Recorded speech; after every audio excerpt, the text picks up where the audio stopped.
wake. Ndio maana kwa aji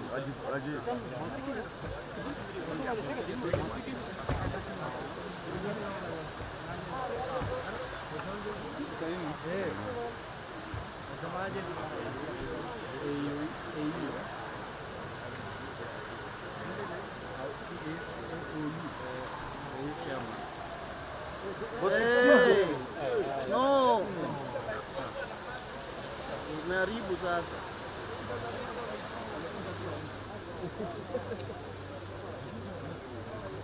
akifika hapa kwa saa. Naambia akifika hapa security iko. Anaenda kunywa chai.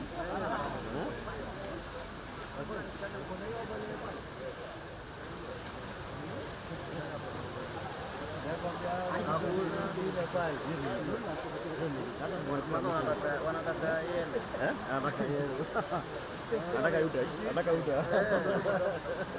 Unaniambia niende Nanzini. Iko hapo. Sasa nimepata tu media wamewekwa tu na machaya. Ndio kama wewe ni media kati hapa. Ukunywe chai. Tumia taxi yako vizuri.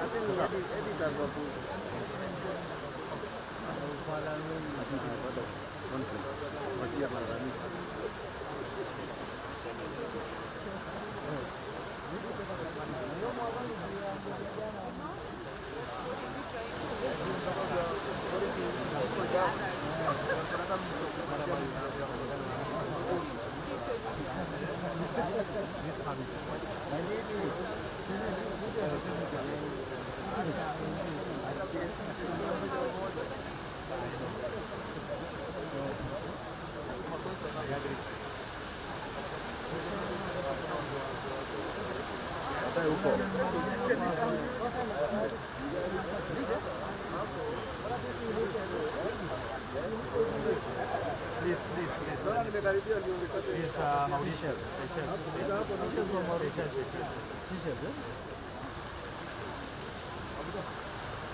Hey, Misa, you cannot do that.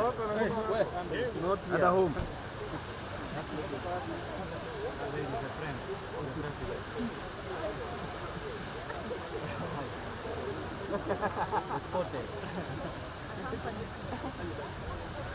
But why are so many people running this way? Is there anything there?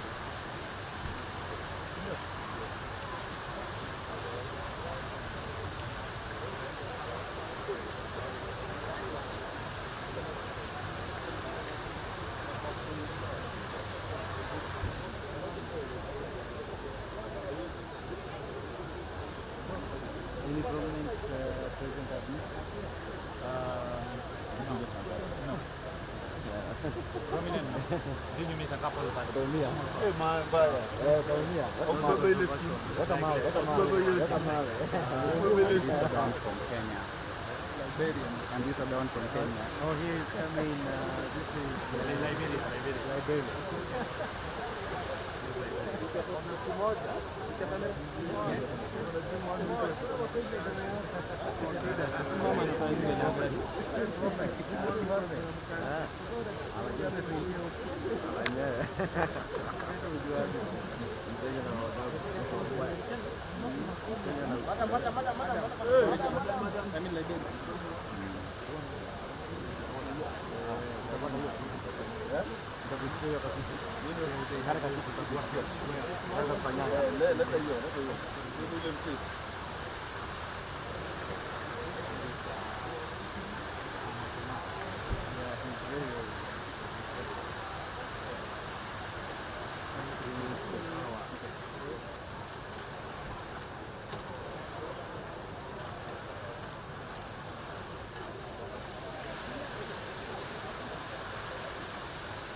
This is Enda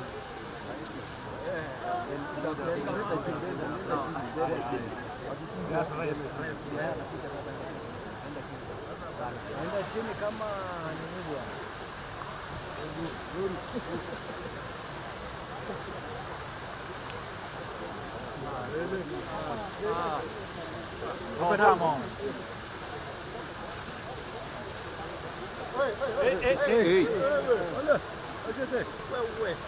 Wewe hapana jaribu. Excess more. Big bun papa.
Songa tu.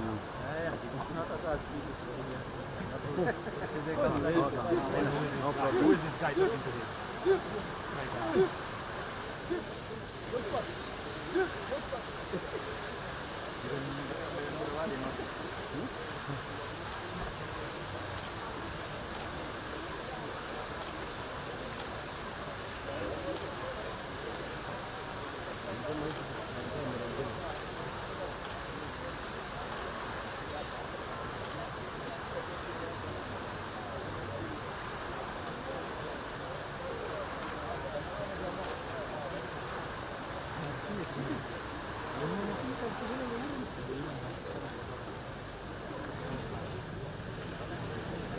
Excuse.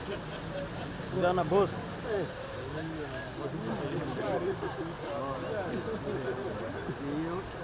UN Deputy Secretary General. Hello?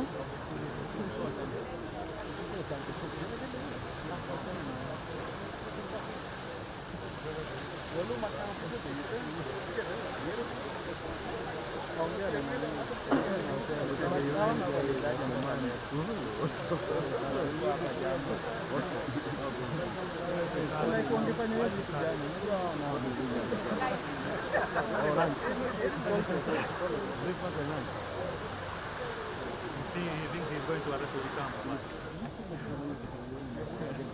This is Morocco.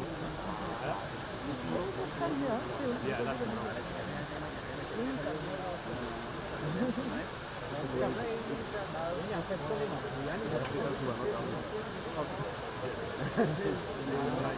We don't like African who is not African. This in there he looks like a former president listen there. You only the great code. Dugun. Hey.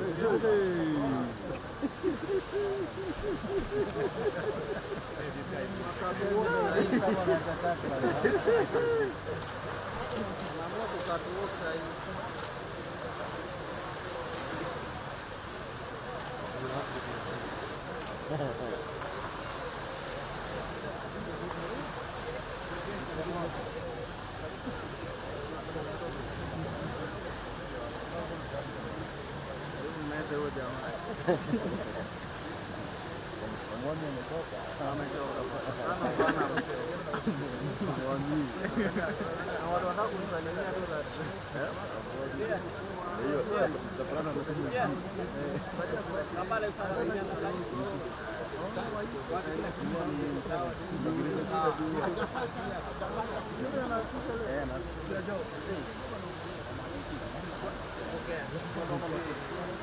The president here, no one is going for his inauguration. Only Tshisekedi is going. After party. After party. That will be after party. Party after party. Tshisekedi is going. I guess only him. I think there was only True. And from here, Because he doesn't want the Uhuru Kenyatta is going. Yeah, who is that?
Excuse.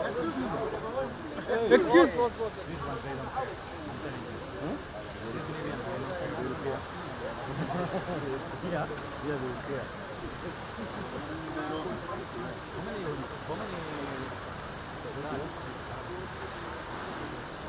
People who are in conflict, that's how they work. That's how they find it. You never know who had the enemy.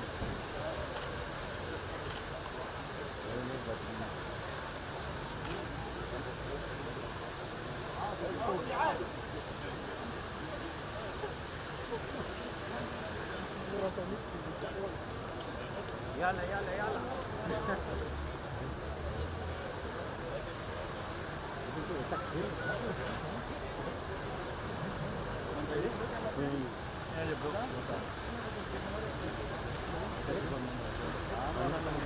Aja bro.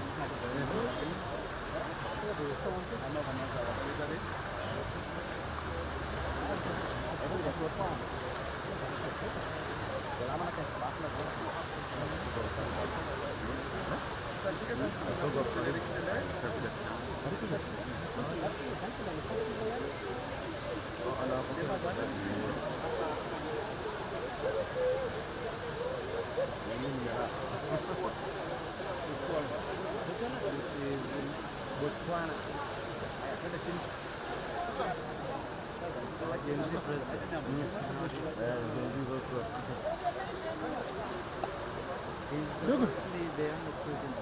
Chief.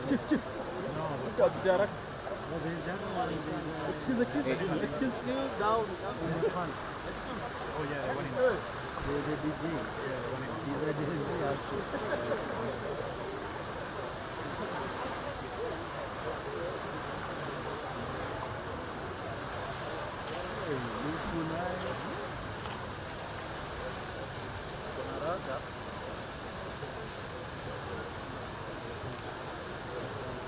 Always on the move.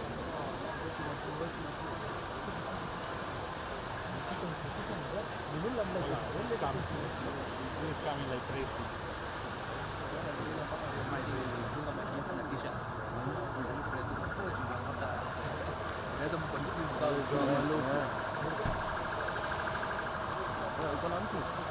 Excuse. Toka bwana. What? The president, so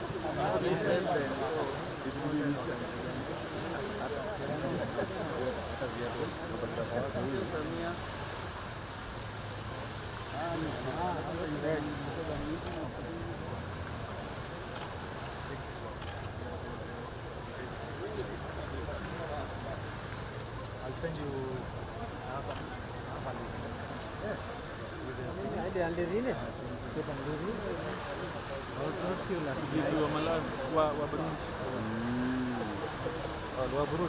VP wa Burundi. Vice President wa Burundi. Wabia watu wa majao. Wabia watu wanauza dawa hapa hivi.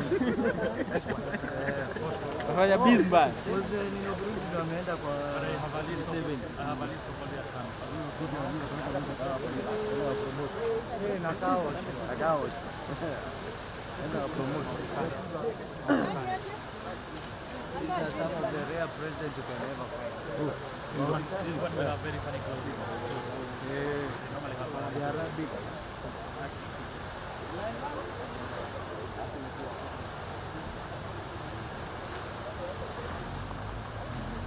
Today is not so cheap.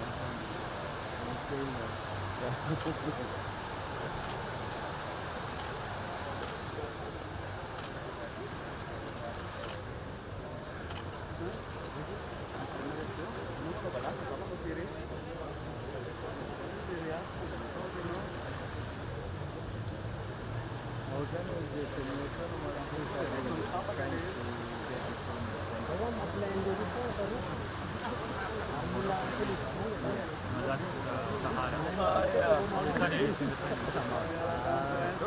But it's close. That team is close to the equally Sahara state. And Morocco is, they say the monomounts is fine. They got to be independent.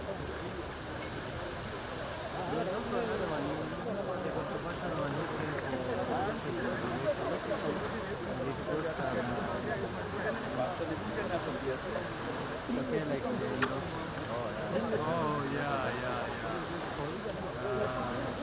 That's what is ever in those Arabic.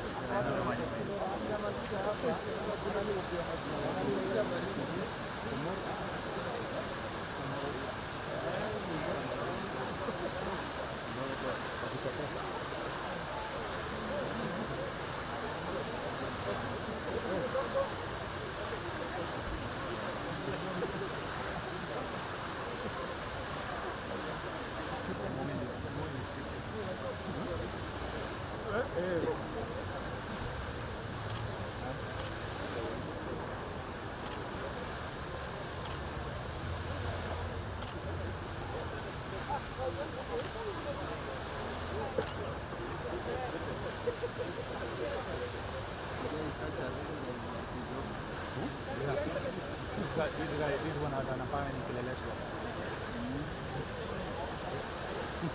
This one has an apartment in Kileleshwa. It's always in Nairobi.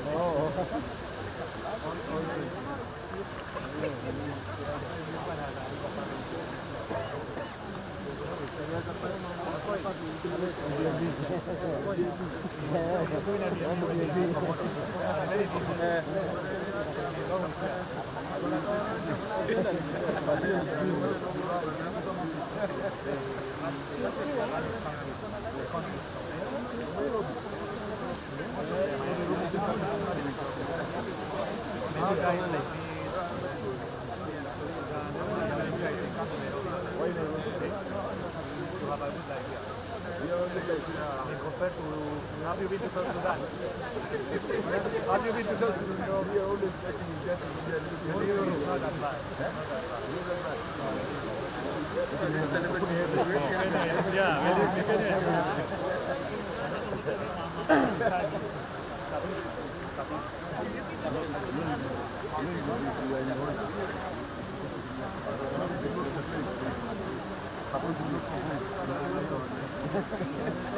not complain.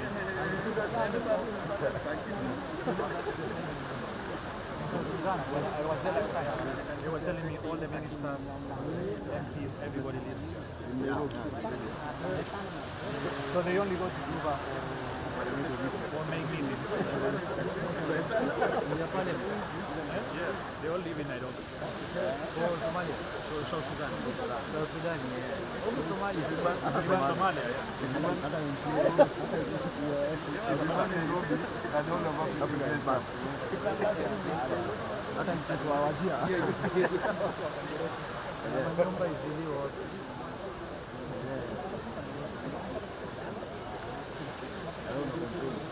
Bana si huku tunachomanga vibaya sana.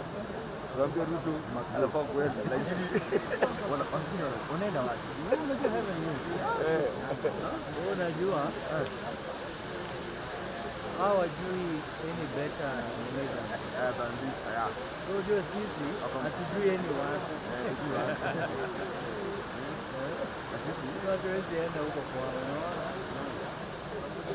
Sisi vitu vya kidini tunaweza kuongea. Unaona, acha nikwambie. Sisi wa Kenya kama sisi kupigania for what is good. Good governance na nini delivery services. Hatungewahi fika. hiyo zote. Kwa ni baba hii. Sao Tome and Principe, I think they want to come.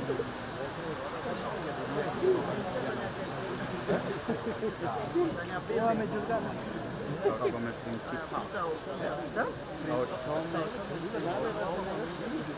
Ni president ama ni Acha nitauliza rank sijui. kana country Afrika ikishtuka hivi kanaenda.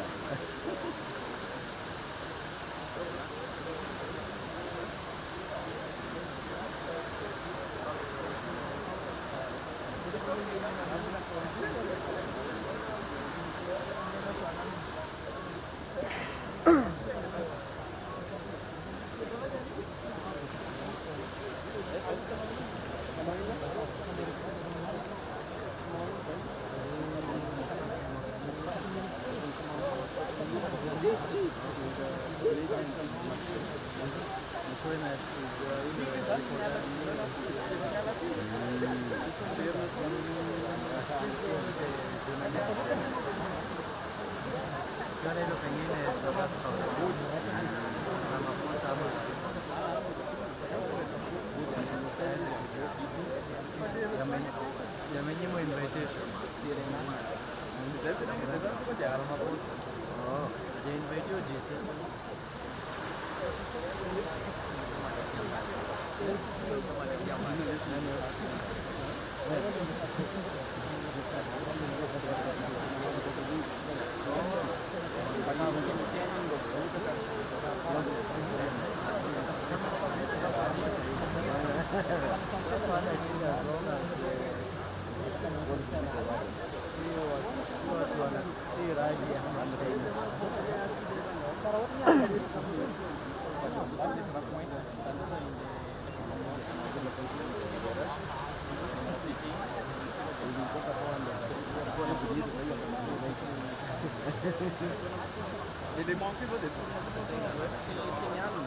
Milioni ya barabara wanawaambia. Wanakuja wanawaambia technology.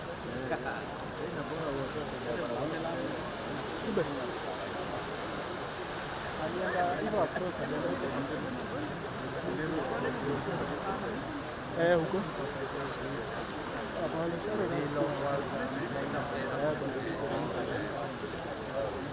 Alikuwa na chifu hapo katikati.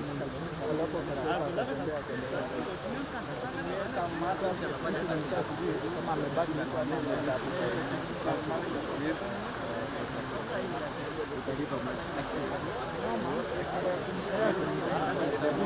kiona hivyo lazima tumekwama mahali.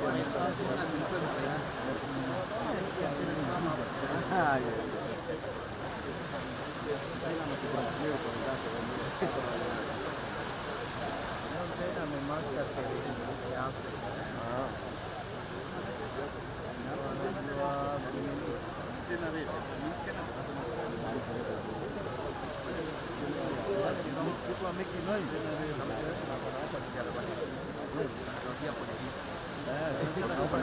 tunasikia kelele, kuna kelele hapo ndani.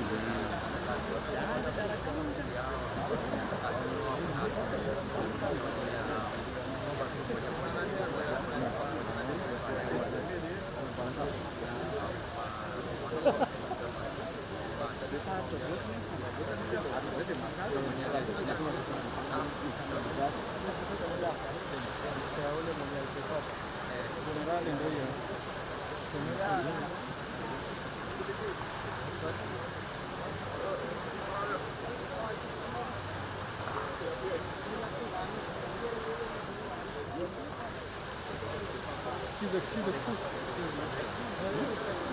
Hey.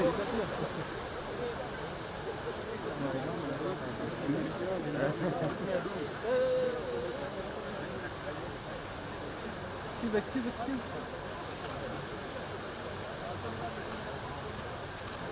Boss. Hey.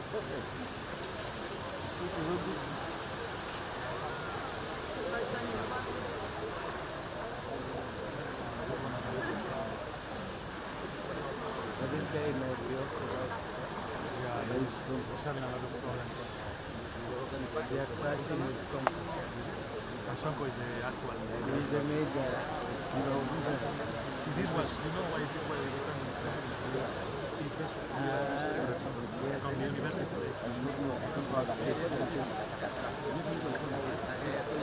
he could not find.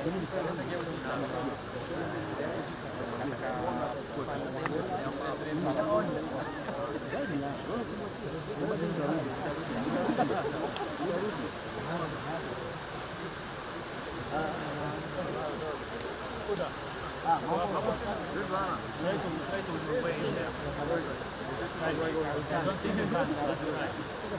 Just play.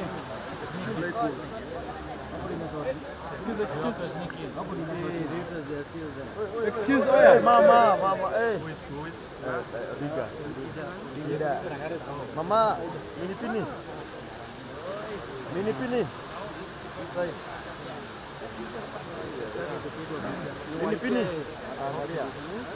Mini pini. Mama. Good. We love you, mama.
Mpaka Macron anaingia stage.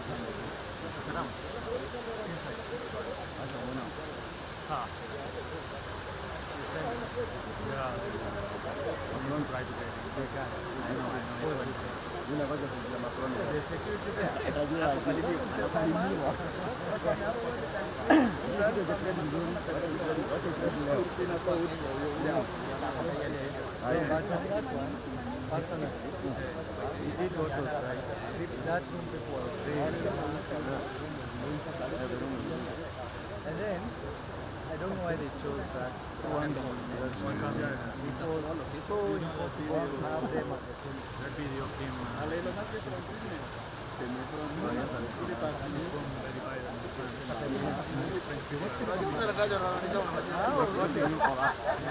no, against him. Saying he's being patronized. What to do now? He should have been like good or Should have allowed or even the MC. I'm not sure he became like Hapo uta block. Enda tu. Kata ini wako lakini huyo ana humu.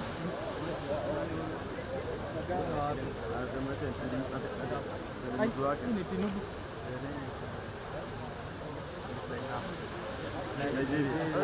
Baba, babu. Huwa anaweza anguka.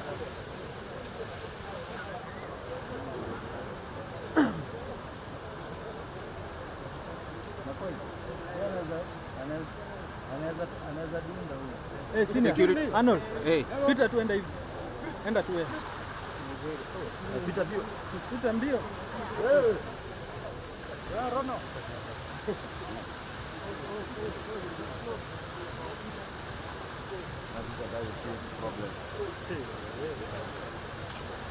Excuse.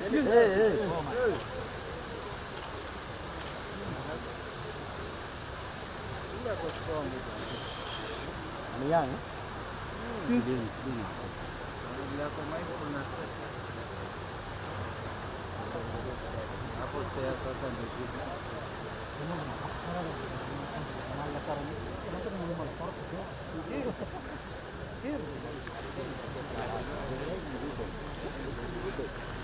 Tuende waambiane Kiingereza nani hoteli.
Ni kunyonge.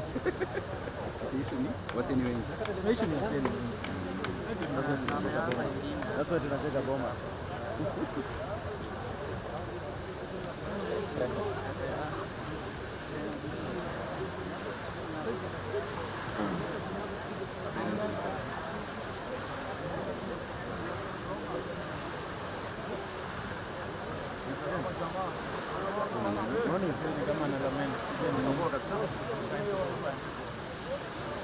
Listo, baraza ke kufika hai. Ethiopia. Accessible? Ikifika saa 8 itakuwa imetoka. Sidhani ya saa 8 itakuwa kazi. Hiyo lazima amekaziwa huko. Jana ilikuwa Nairobi University. Leo ni Tuesday. Kazi wapi? Excuse me. Memory ni yako ama ni ya umeenda tu?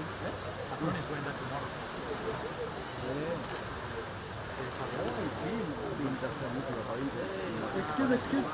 Excuse moi. Mtafuta mtu connect.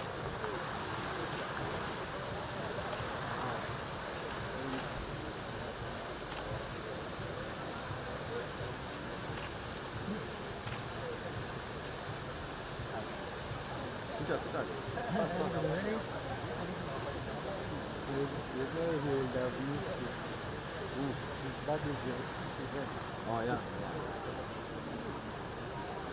Hiyo wale takuja na nini?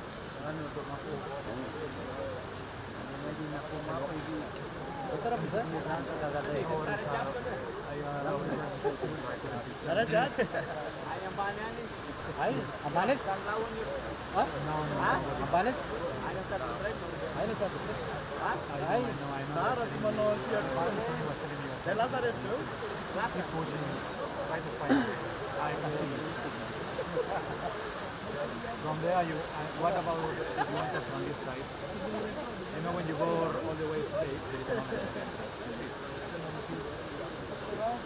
That is presidential. That is mechanic. Sawa.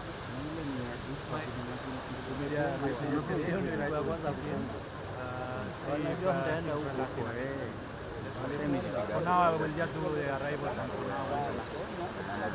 Thank you. Hapo sasa hivi unaona umeko chini bila hiyo overlay hata usikaribia hapo.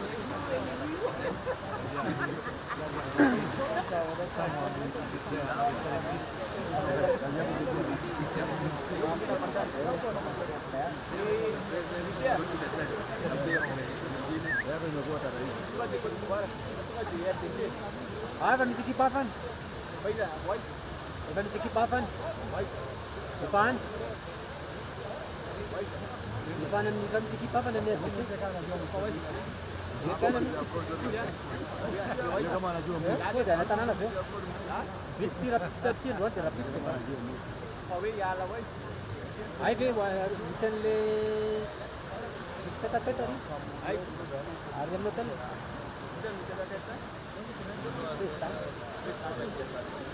Mar.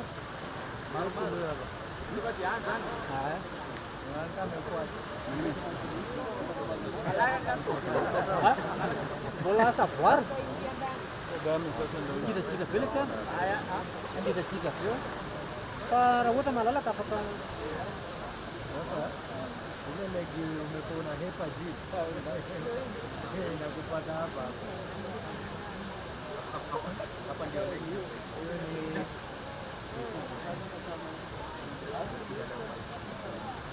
Zambia. Rwanda. Unaona chote. Utaona.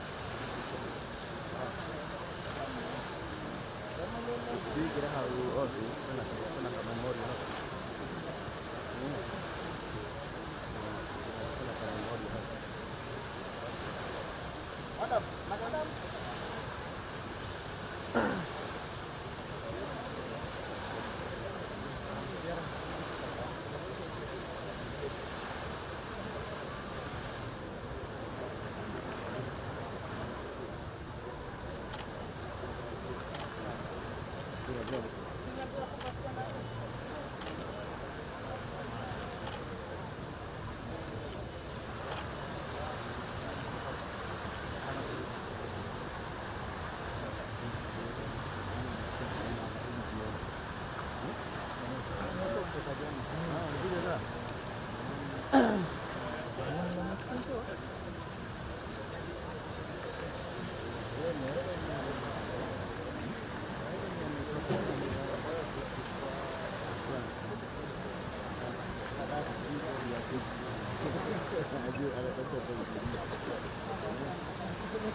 Nicole, after 1 minute, we take a speak up. 1 minute. Excuse me. Wait. Oh. Boss, Please, boss, please. That's it.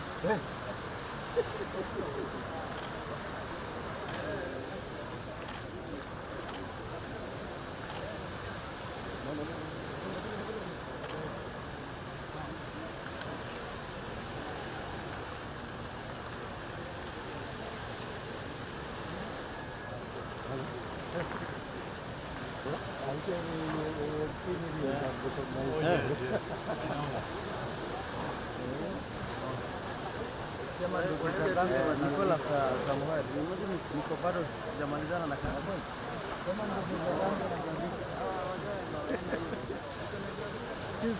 Boss. Oya. Excuse. Kwa kuja upige.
The man.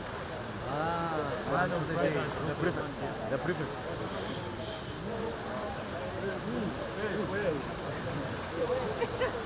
I throw them the camera.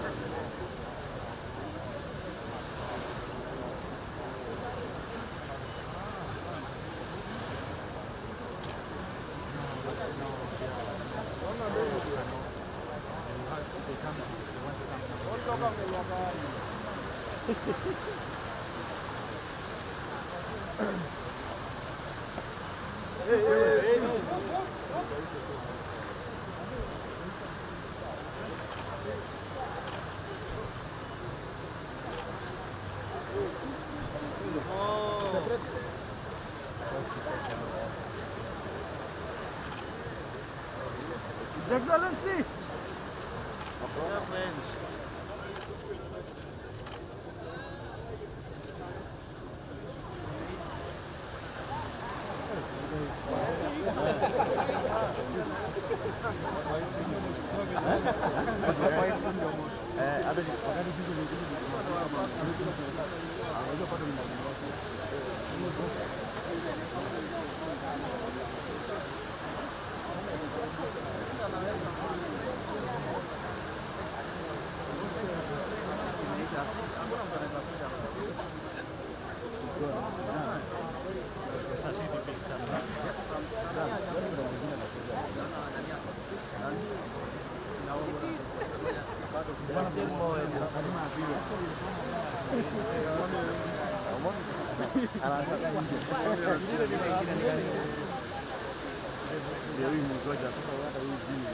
Hey!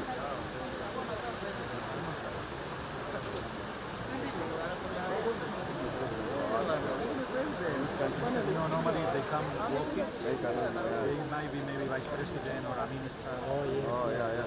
So no worries too much. Normally, if you are a head of state, you have to come.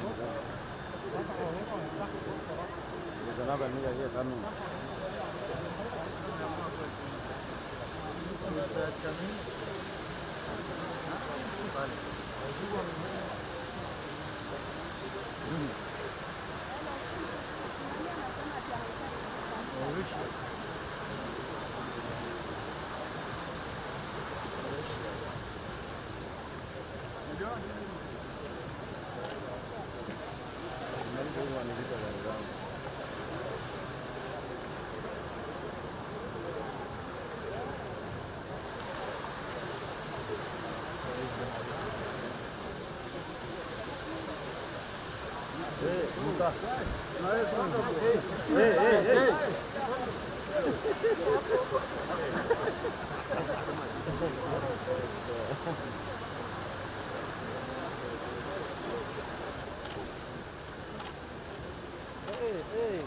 Madam, wacha kidogo. Ai. Ama wapi wangu? It's literally so easy. You just wait 5 seconds. Yeah, I think so.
Imagine, you're Macron, camera यहाँ.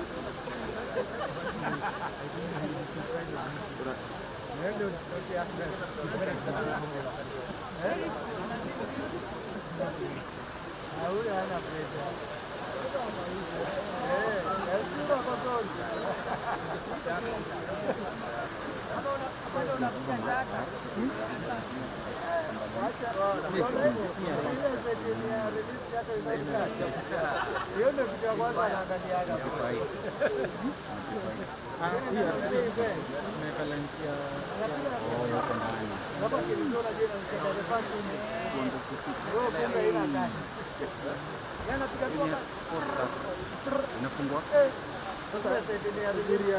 Okay, ukiwa nje nafungua vizuri.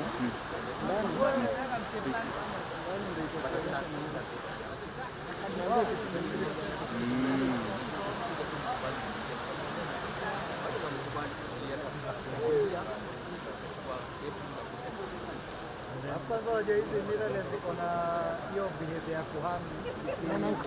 Kuna vile ikijizi. Kuna ile ipicha. Hii iko ndani. Na ile zinachemka. Ukiweza Inaiva. Na hii inakwambia iskani.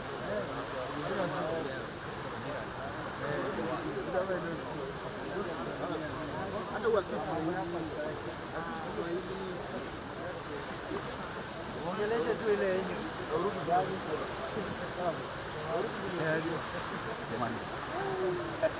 Bahiria. Mbona unakoga na furaha mingi hivi? Unajua Mingi bro.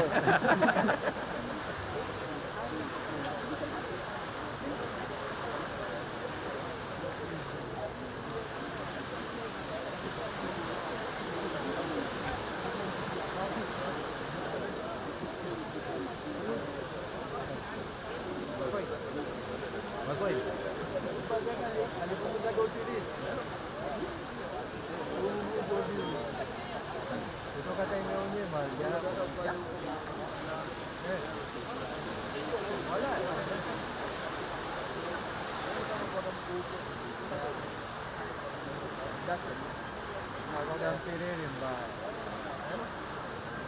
Kulikuwa na mwingine alibidi alikuwa mdogo mliko. Yule mmoja alikuwa anakunywa tumbo zile nyingine alikuwa anakwenda hospitali.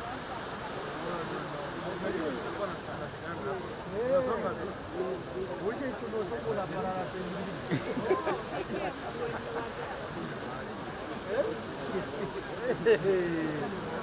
Enda uliza kwenye Olympics ya Japan. Enda kwa rikunde hapo. Wanaweza kunyanyia tena. Ndio tulipiga ndugu. Ilikuwa rauri. Tambo. Nileo kuona mtu na bibi yako. Ilikuwa tena na safari. Mtu unakaa miaka nayo unakuja alafu unafanya nao kazi. Alafu usioleke ishara. Nimeendesha nao bike nimegwara hivi bana. Survive.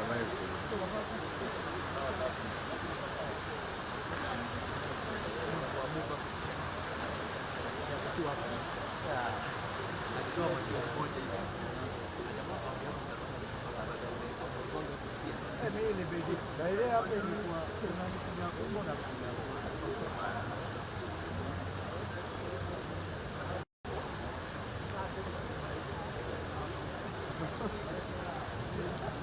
Kama jasila uta.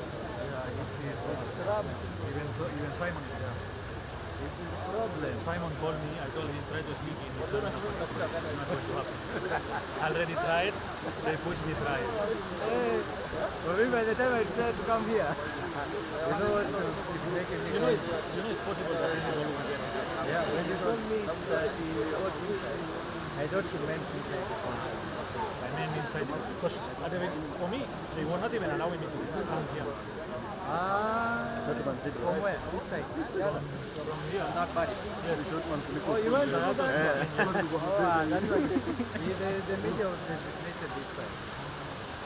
That's why. That's why. You didn't join that also? It's important. They sent, that's why they're sending applicants for media. Hata utembee. I think I saw the email, but I didn't. Yeah. I will join later. Steve.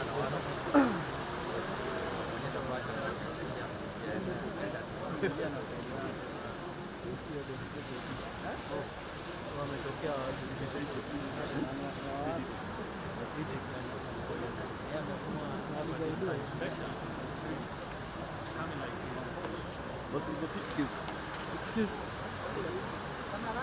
Excuse. Hey. Oi. Excuse, boss. Hey. Asante. We'll go to heaven.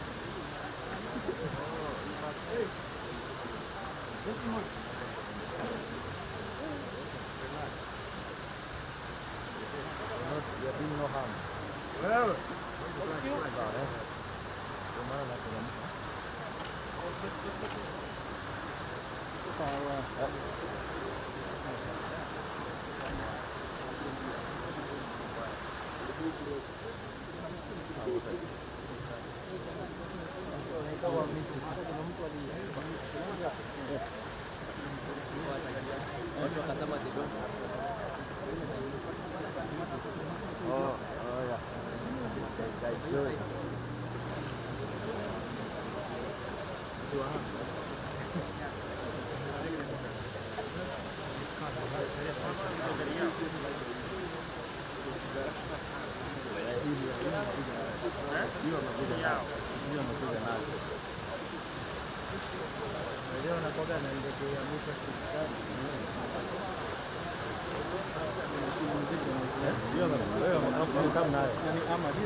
Watekelea Trump.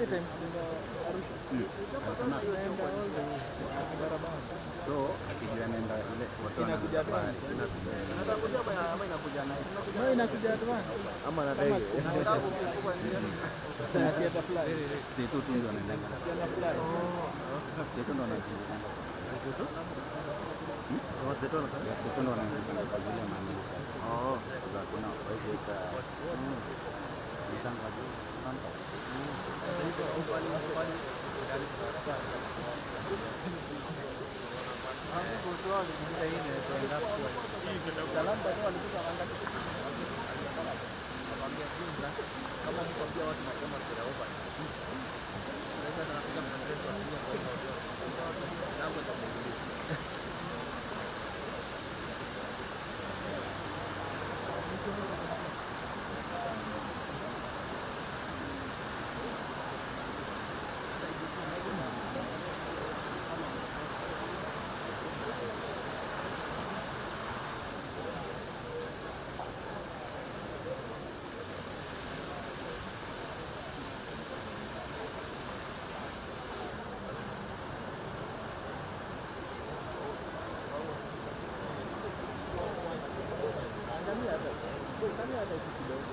haven't counted, but I think Macron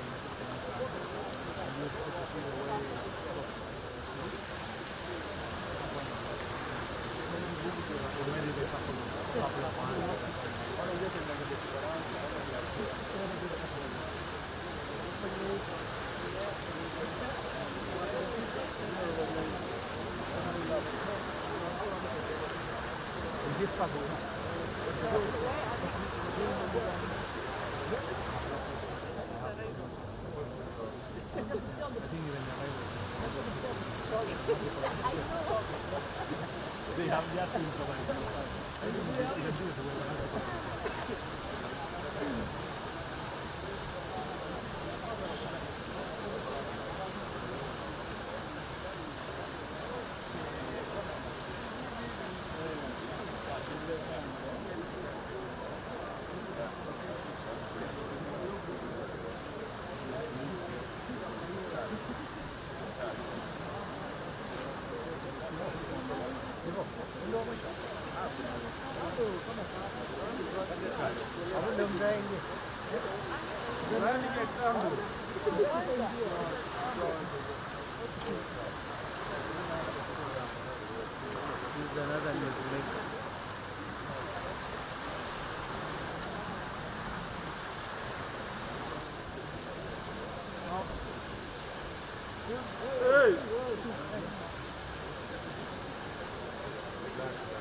Excuse me. oh la la. Move, move.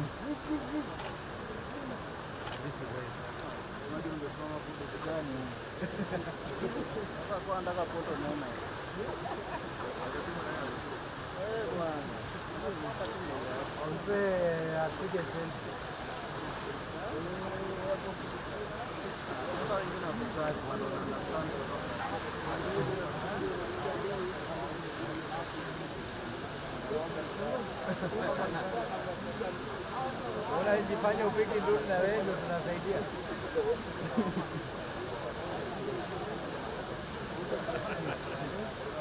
Ndivyo.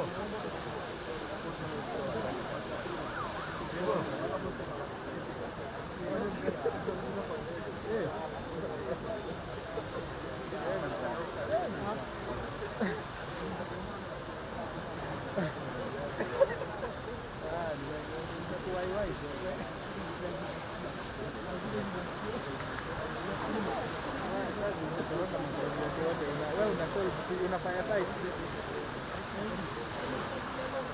Siasa ingia. Ungekuja utembee umata hapo kama wewe ni bei.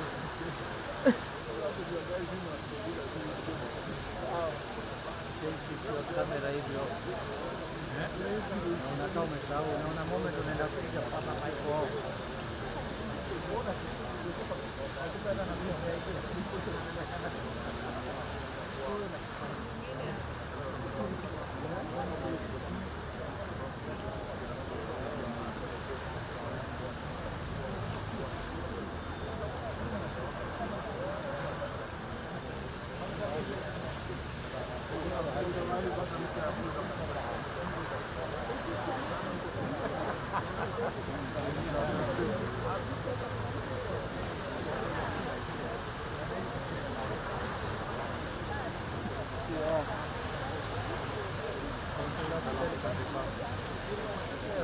These are very unique.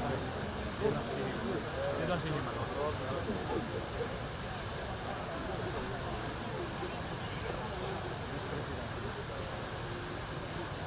Difficult to be seen.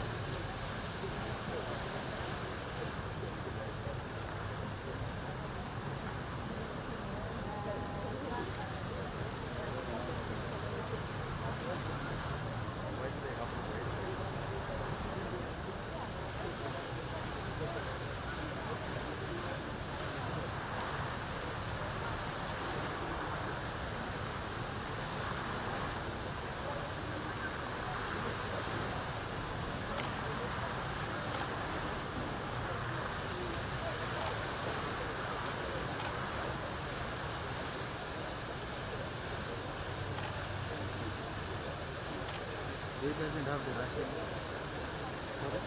This one we cannot say he probably speaks Russian. He probably speaks Russian. He's usually protected by the Russian machinery. That's Senegal or Ghana.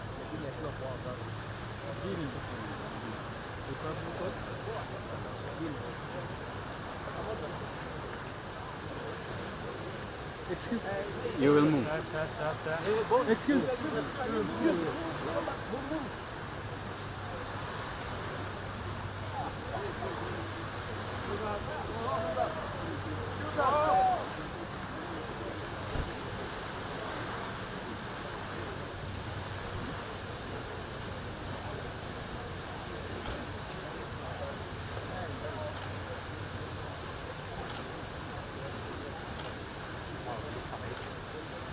You know the wife is That's why you have to come. Go ahead. Why? That's why you need to come. He's also a military guy. I think it's over. I think so.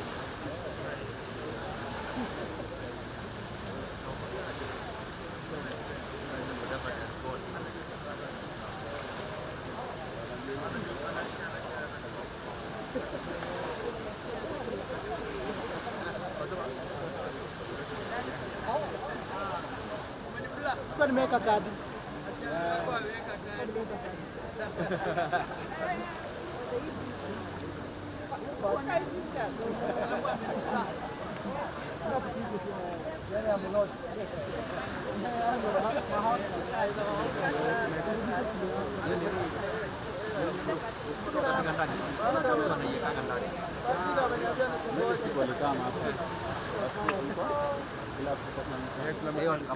Hapo zote wamefanya kinasomea saa nini? Ile sasa ya mtu wanatengeneza bana kile kimoja. Hata African Forum pia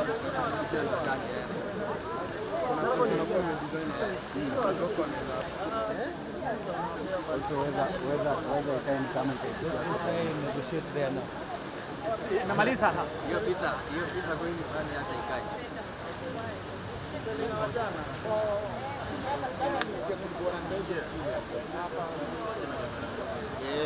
Ndani ya mtu wangu alimaliza. Anaenda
May I request that we may now take our seats.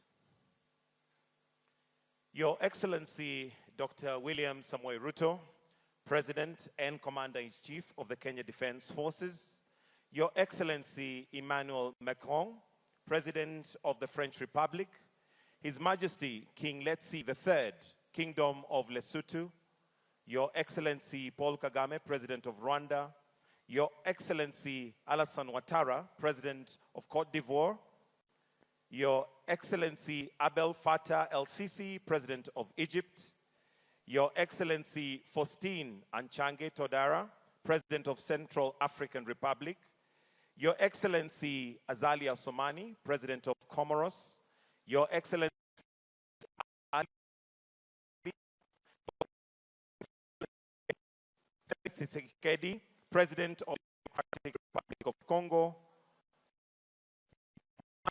Ould Zohani, President Mauritania, Your Excellency Mohamed Al-Menfi, President Libya, Your Excellency Hakan Fidawi, President Libya, Your Excellency Mamadi Odumai, President Guinea, Your Excellency Bola Ahmed Tinubu, President of Nigeria, Your Excellency Joseph Nyuma Boakai, President Liberia, Your Excellency Bassirou Diomaye Faye, President Senegal, Your Excellency Mahamat Idris Deby Itno, President of Chad, Your Excellency Duma Gideon Boko, President of Botswana, Your Excellency Darman Gakol, President Mauritius, Your Excellency Dramani Mahama, President Ghana, Your Excellency Chapo, President Mozambique, Your Excellency Colonel Michael Randarinariana, President Madagascar, Your Excellency Antonio Guterres, Secretary General, United Nations, Your Excellency Aziz Akonoj, Prime Minister Morocco, Your Excellency Russell Mino Dlami, Prime Minister Eswatini, Your Excellency Americo d'Olivier dos Ramos, Prime Minister Sao Tome, Your Excellency Sarah Zafan Zefri, Prime Minister Tunisia, Your Excellency Mwigulu Lameck Nchemba, Prime Minister Tanzania, all Vice Presidents present, Your Excellency Ambassadors, Heads of Delegation, Country Representative, Development Partners, distinguished guests, ladies and gentlemen. Your Excellencies, at this point where we see Africa moving forward, it is a day that will be marked in history as a change has begun. Allow me, Your Excellencies, at this point to invite Vivian Onano, who is going to be our moderator for this session.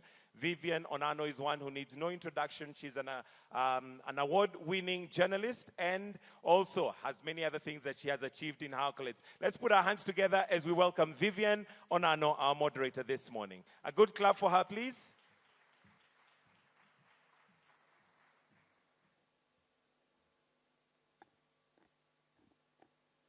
Thank you, Mr. Mike Gitonga, for the kind introduction. Excellencies, heads of states and governments, distinguished ministers, captains of industry, members of the diplomatic corps, fellow young leaders, ladies and gentlemen, good morning. Bonjour, bon dia, salam alaikum. Welcome to the Africa Forward Summit 2026 under the theme Africa-France Partnerships for Innovation and Growth. It is my distinct honor and privilege to serve as the moderator for this presidential opening session. Please allow me to begin by expressing sincere appreciation to our co-host, Son Excellence, Monsieur Emmanuel Macron, President de la République Française, Son Excellence, Dr. William Samoei Ruto, President de la République du Kenya. Please join me in giving their excellencies a warm round of applause for their leadership and commitment to strengthening a renewed Africa-France partnership grounded in mutual respect, mutual cooperation, and shared prosperity. A big round of applause to their excellencies. Excellencies, we gather here today at a defining moment in global history. The world is resetting, and increasingly, Africa is becoming central to what comes next. Today, Africa is the youngest continent on Earth, with a median age of just 19 years. By 2050, 1 in 4 people in the world will be African. This is not simply a demographic reality. It is one of the greatest economic opportunities of our time, if properly invested in. Otherwise, it also risks becoming a major liability. Because when we speak about Africa Forward, we are fundamentally speaking about our young people. Young Africans are already driving transformation across this continent, and this was clearly demonstrated yesterday at the Youth Future Makers Forum, where both President Macron and President Ruto actively engage with young leaders and entrepreneurs. And with greater investment in education, innovation, entrepreneurship, Africa has the potential to become one of the defining economic growth stories of the 21st century. Excellencies, how do we go from the amazing potential that we have to where we need to be at unprecedented scale and speed? Excellencies, as a young Kenyan, as someone privileged to have studied at Sciences Po Paris, and as someone who has had the opportunity to travel across more than 40 countries in Africa and continues to actively engage with young people and leaders from both Africa and Europe, I genuinely believe that this moment matters deeply for Africa, for France, and for the future of international cooperation itself. Because this summit represents possibility. The possibility of moving beyond old assumptions and building partnerships based on co-creation, co-investments, innovation, trust, and shared growth. This is strategic partnership. Africa today is experiencing one of the fastest rates of urbanization in human history, yet without a commensurate pace of industrialization. Historically, countries such as France achieved sustained prosperity through the combination of demographic growth, urbanization, and industrial transformation. Africa has the demographic dynamism, urban momentum, and now we need to accelerate the rate of industrialization at the required scale to meet the continent's extraordinary potential today and for the future. Ultimately, the Africa Forward Summit will not be measured simply by speeches and declarations, but by delivery, by investments unlocked at scale, by industries built at scale, by opportunities created at scale, because Africa Forward is not simply a slogan. It must become a commitment to build an Africa that works for its young people, an Africa that competes globally, an Africa that industrializes sustainably, and an Africa that helps shape the future of our world. This is the Africa we want. Excellencies, as I welcome our distinguished leaders to come and deliver their official statements, it would be great to reflect on a number of defining questions. What model of growth will define Africa's future prosperity? How can Africa industrialize at scale in ways that are more sustainable, more inclusive, and more competitive? How do you ensure that the partnership between Africa and France is truly equitable, future-oriented, and capable of delivering shared prosperity in an increasingly complex and competitive world? Excellency, distinguished ladies and gentlemen, it is now my distinct honor to welcome to the stage our first speaker, who is our gracious host and co-convener. He is a champion for African economic transformation, an increasingly influential voice in shaping Africa's place in the world, and is very committed to positioning Africa not at the margins of the global economy, but at the very center of its future. Please welcome to the stage His Excellency, Dr. William Samoei Ruto, President of the Republic of Kenya. Karibu, Mr. President.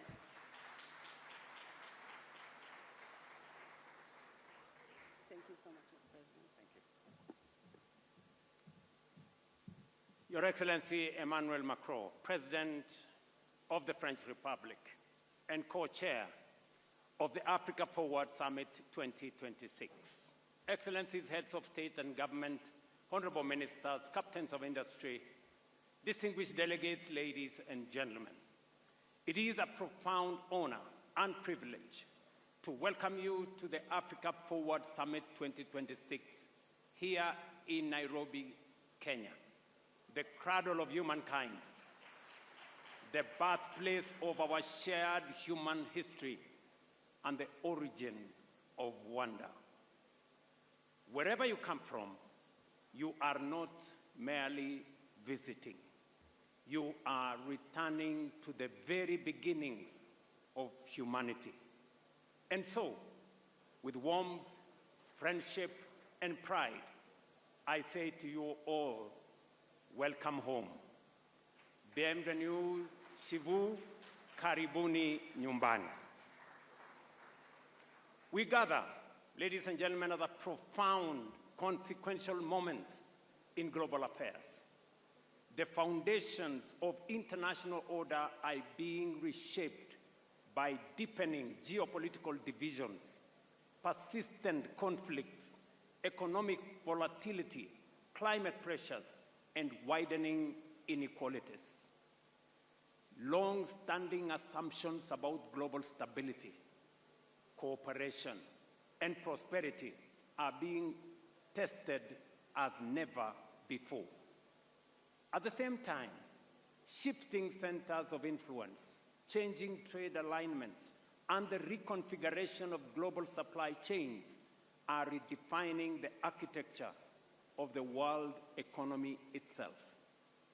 Yet, in moments such as this, fragmentation cannot be the answer, nor isolation the strategy.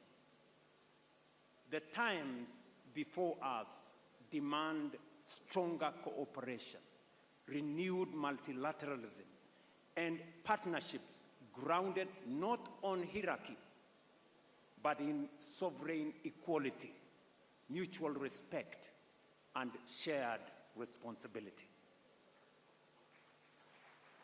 It is not how we do it.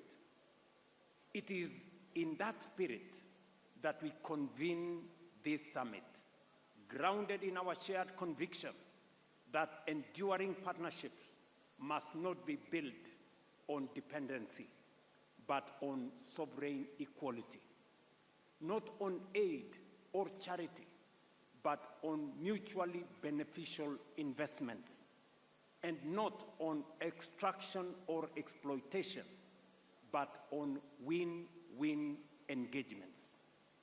Excellencies, ladies and gentlemen, Africa and France have a unique opportunity to forge a forward-looking partnership that delivers shared progress while advancing Africa's long-term economic transformation. Africa approaches this summit not from the margins of global affairs, but as a strategic actor in its own right, endowed with vast natural resources, expanding markets, and one of the greatest reservoirs of youthful talent and innovation anywhere in the world today.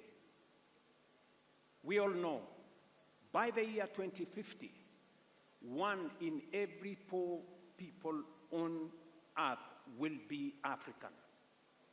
That reality alone will shape the future of labor, will shape the future of markets, urbanization, energy demand, and global economic growth.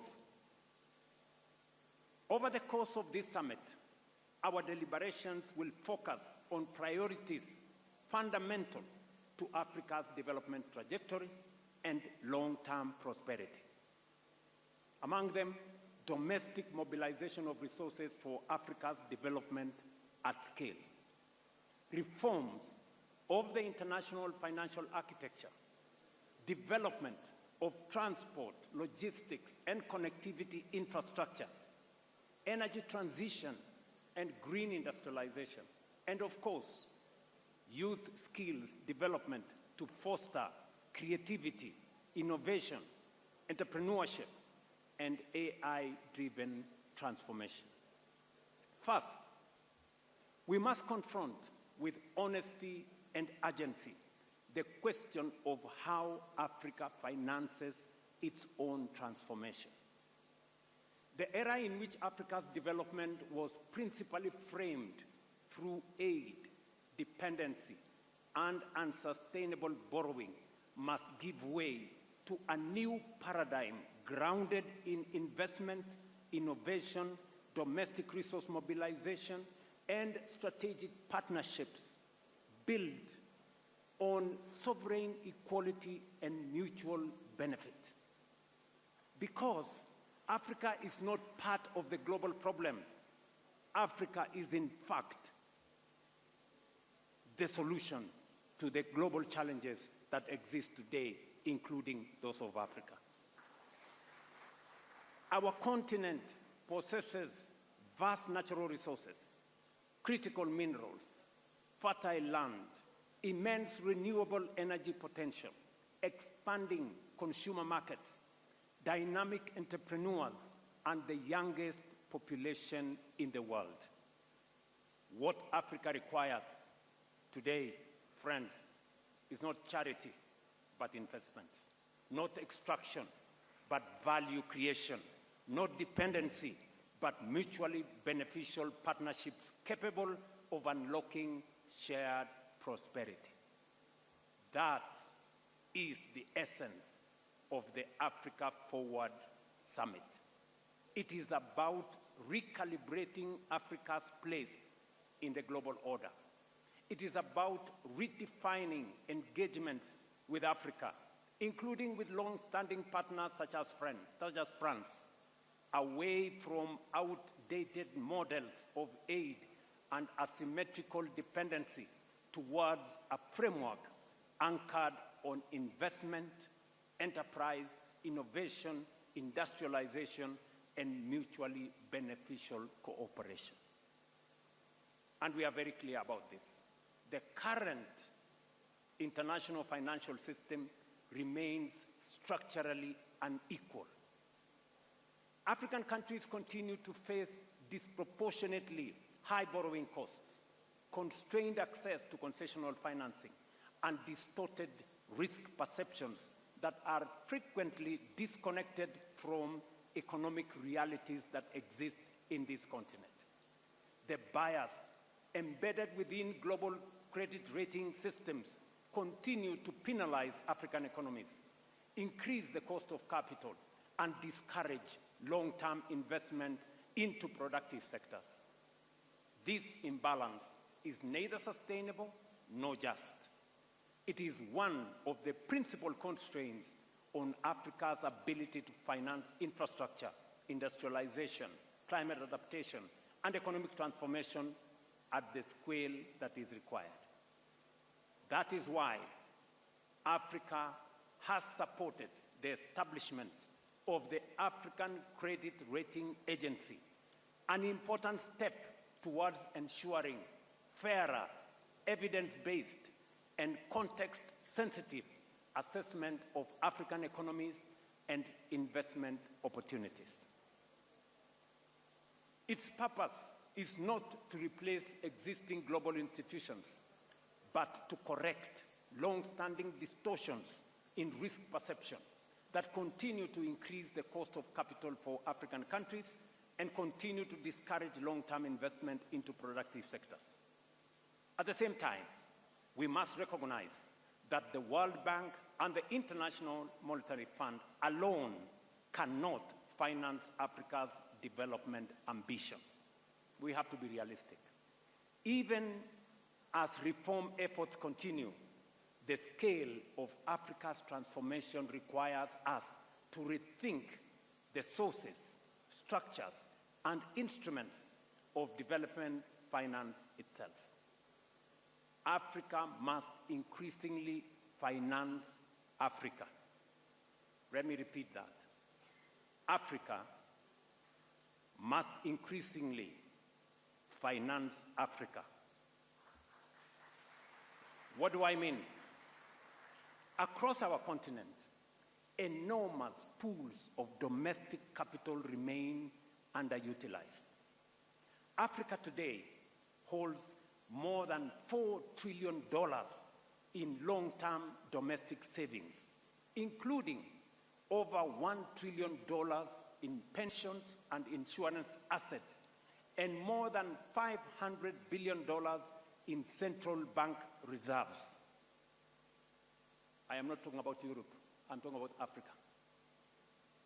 Yet, paradoxically, while this capital exists within African economies, governments across our continent continue to struggle to finance critical infrastructure, transport corridors, energy systems, industrial parks, logistics networks, and even affordable housing. There is capital in Africa, but Africa's development projects remain starved of financing. The issue, therefore, is not liquidity. It is risk architecture. That is why Africa is laying the foundation of a stronger, more resilient, and more self-sustaining financial architecture. Kenya, therefore, reaffirms its very strong support for the Alliance of African Multilateral Financial Institutions as a strategic platform for coordinating capital mobilization, risk sharing, and project execution across our continent. You remember, colleagues, that we did endorse at the last AU summit the Alliance of African Multilateral Institutions, starting with the World Bank and all the other institutions.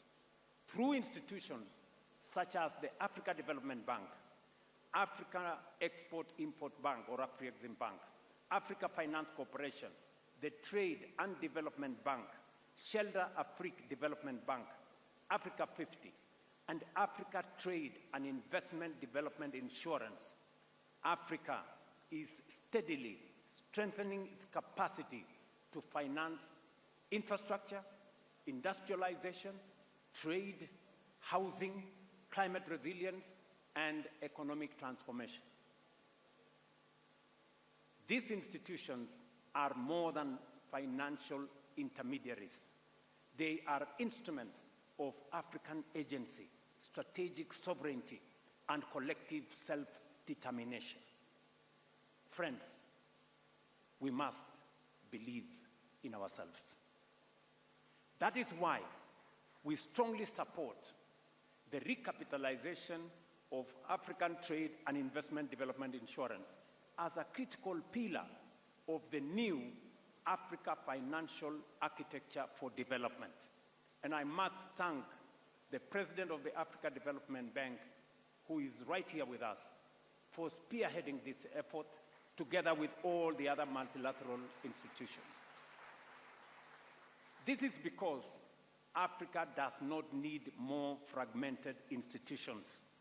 Africa needs coordinated financial firepower capable of financing infrastructure, industrialization, trade corridors, and energy transformation in our continent on our terms.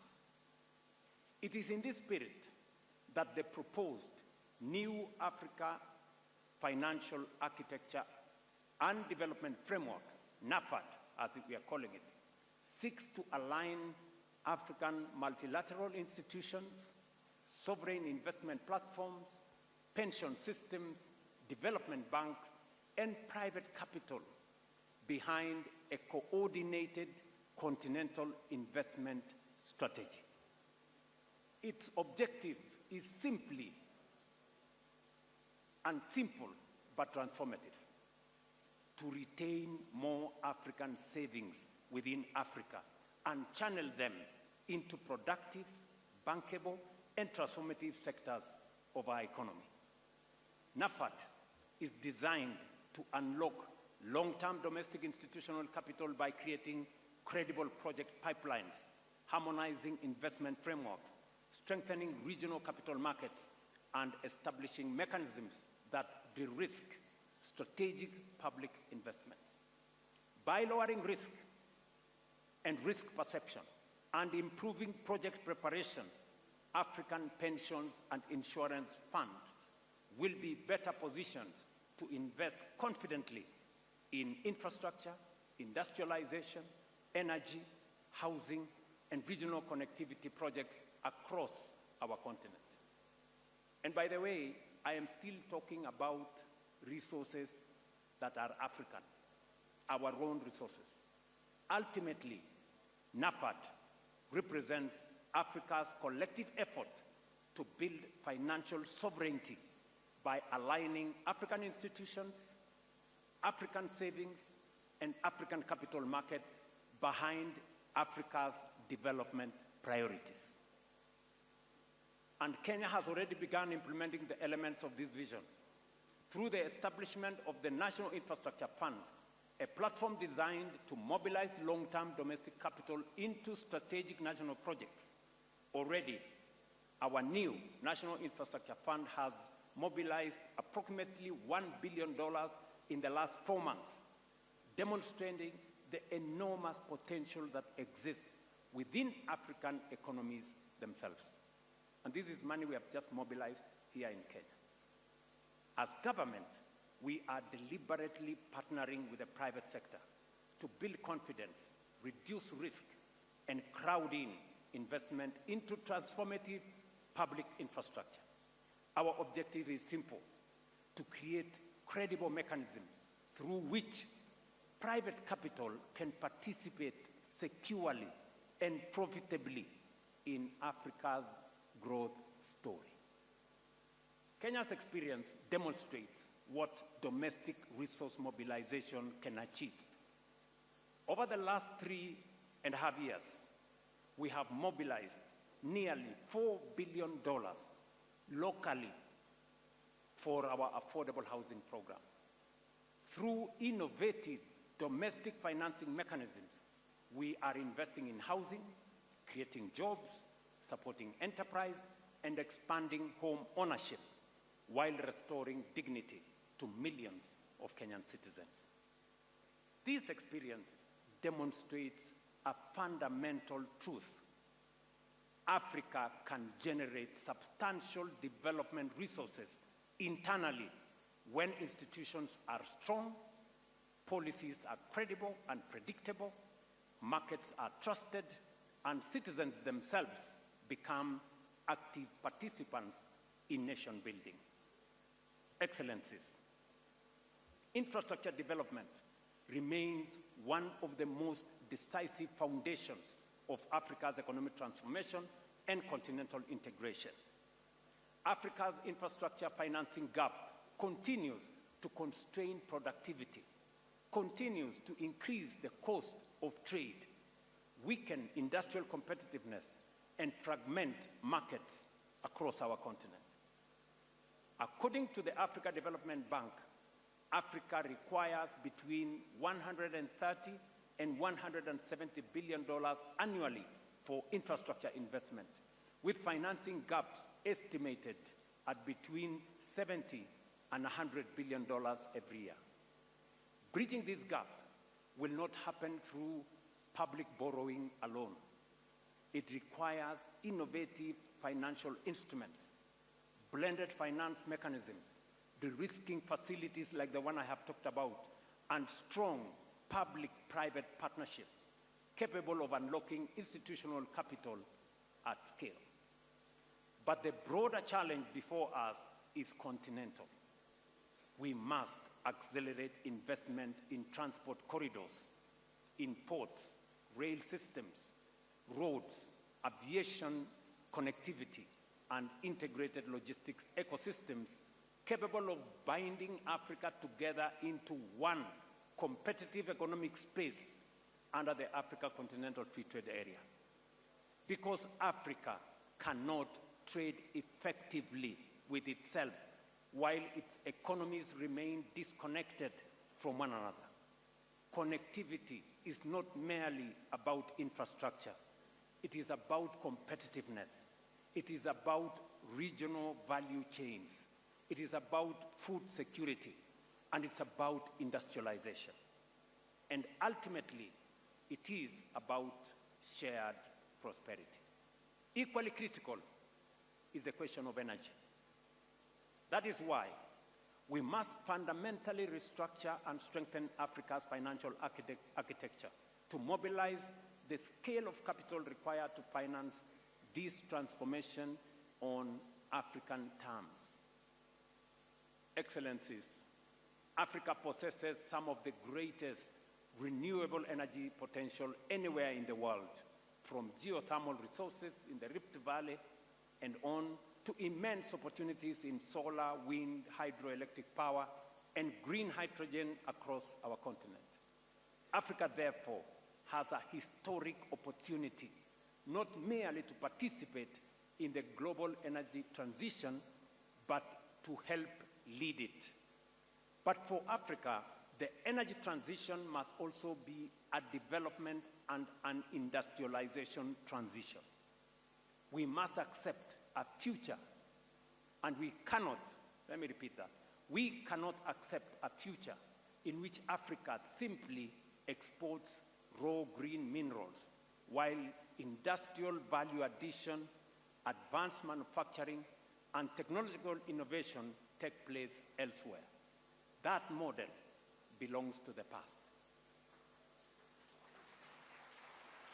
Africa must become a competitively industrial hub powered by clean energy, modern infrastructure, innovation, and strategic investment partnerships. Green industrialization presents our continent with an opportunity not only to contribute meaningfully to global climate solutions, but also to create jobs, expand manufacturing capacity, strengthen exports, deepen regional value chains, and accelerate structural economic transformation. Excellencies, ladies and gentlemen, perhaps Africa's greatest strategic asset is its people.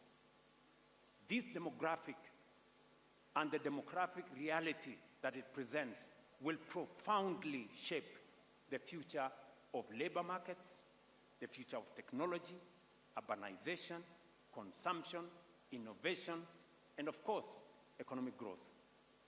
Our youth population is not a burden to be managed. It is an extraordinary strategic advantage to be invested in. But demographic potential does not automatically become demographic power.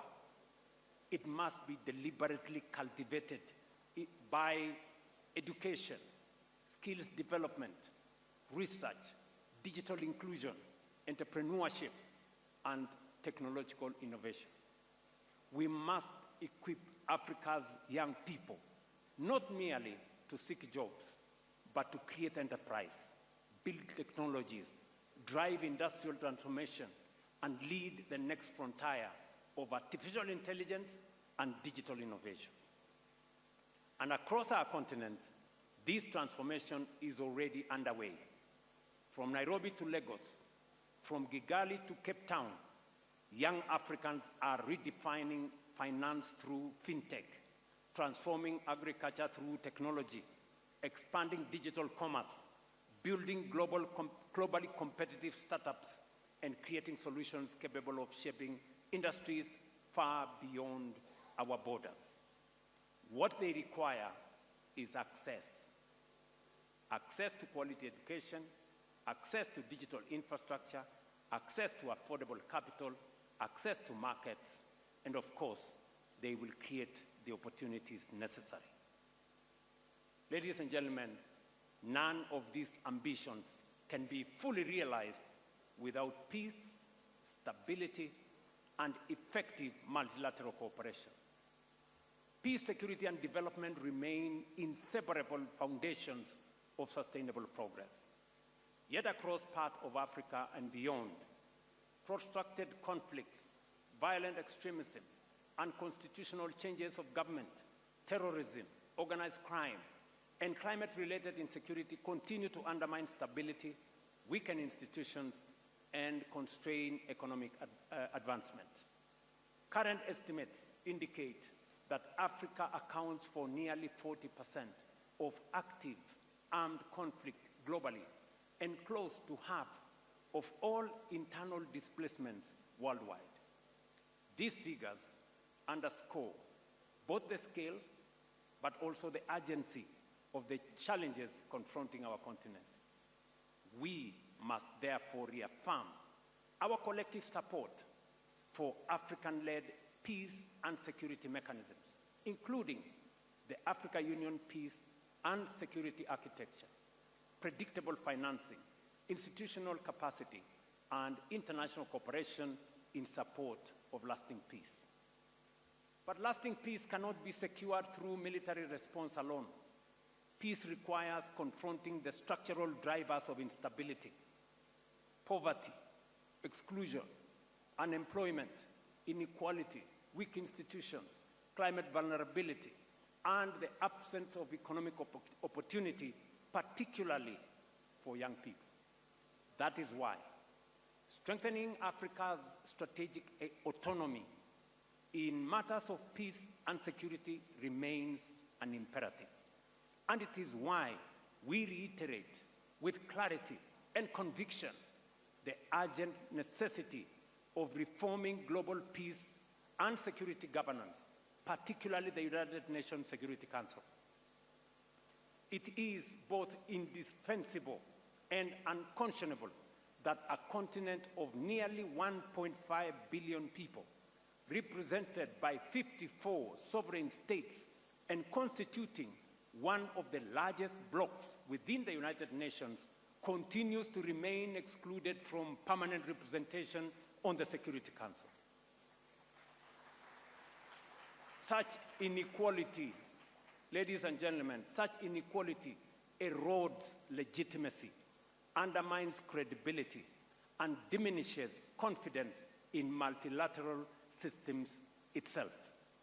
No global governance architecture can credibly claim to be democratic, to be representative, to be just, or fit for purpose, while a substantial part of humanity remains absent from the table where the world's most consequential decisions are made.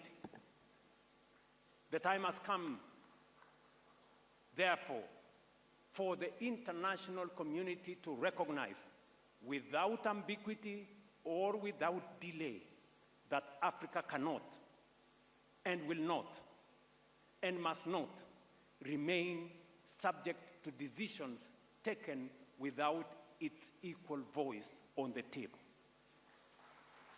The reform of the Security Council is not merely an institutional adjustment. It is a moral obligation. It is a strategic necessity. It is indispensable to restoring trust, legitimacy, and confidence in the international order itself. Kenya, therefore, remains steadfast in its support for the common African position as articulated in the Ezulwini Consensus and the Sita Declaration, which calls for Africa to be accorded permanent representation on the Security Council with all the prerogatives and privileges of permanent membership, alongside additional non-permanent seats. Excellencies, ladies and gentlemen, Africa does not need privilege, but fairness. We don't need exclusion, but inclusion. We do not seek confrontation, but partnership anchored on mutual respect, shared responsibility, and of course, shared progress. This summit, therefore, presents us with an opportunity to define a new era of engagement between Africa and its partners, an era based not on dependency, but on dignity, not on extraction, but on value creation, and not on short-term transactions, but on long-term shared prosperity. Because the Africa we envision is an Africa of confidence, an Africa of ideas, an Africa of innovation, an Africa of enterprise, an Africa that believes in itself, invests in its people, mobilizes its own resources, and engages the world as an equal partner in shaping balanced, prosperous, and peaceful global future. Africa is rising, determined to shape its own destiny, and increasingly prepared to shape the future of the world itself. That is the Africa Forward agenda. An agenda grounded not on dependency, but in sovereignty. Not in vulnerability, but in resilience. And not in limitation, but in possibility. That is the Africa whose time has come. Excellencies, ladies and gentlemen, Kenya is deeply honored to co-host this summit here in Nairobi. We look forward to productive deliberations, practical outcomes, and enduring partnerships capable of advancing prosperity, stability, dignity, and shared progress for our people and for future generations. I thank you for your kind attention. Thank you very much.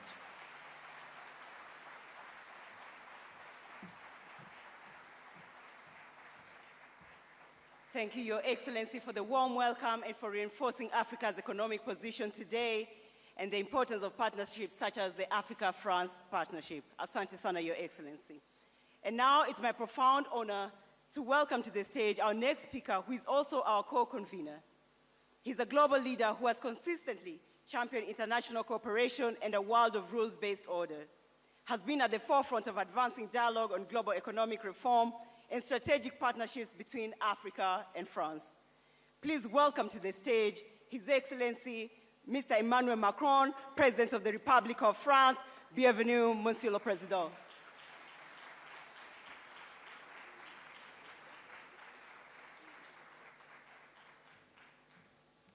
Thank you so much. Mr. President, dear William, Your Majesty, Head of State and Governments, Secretary General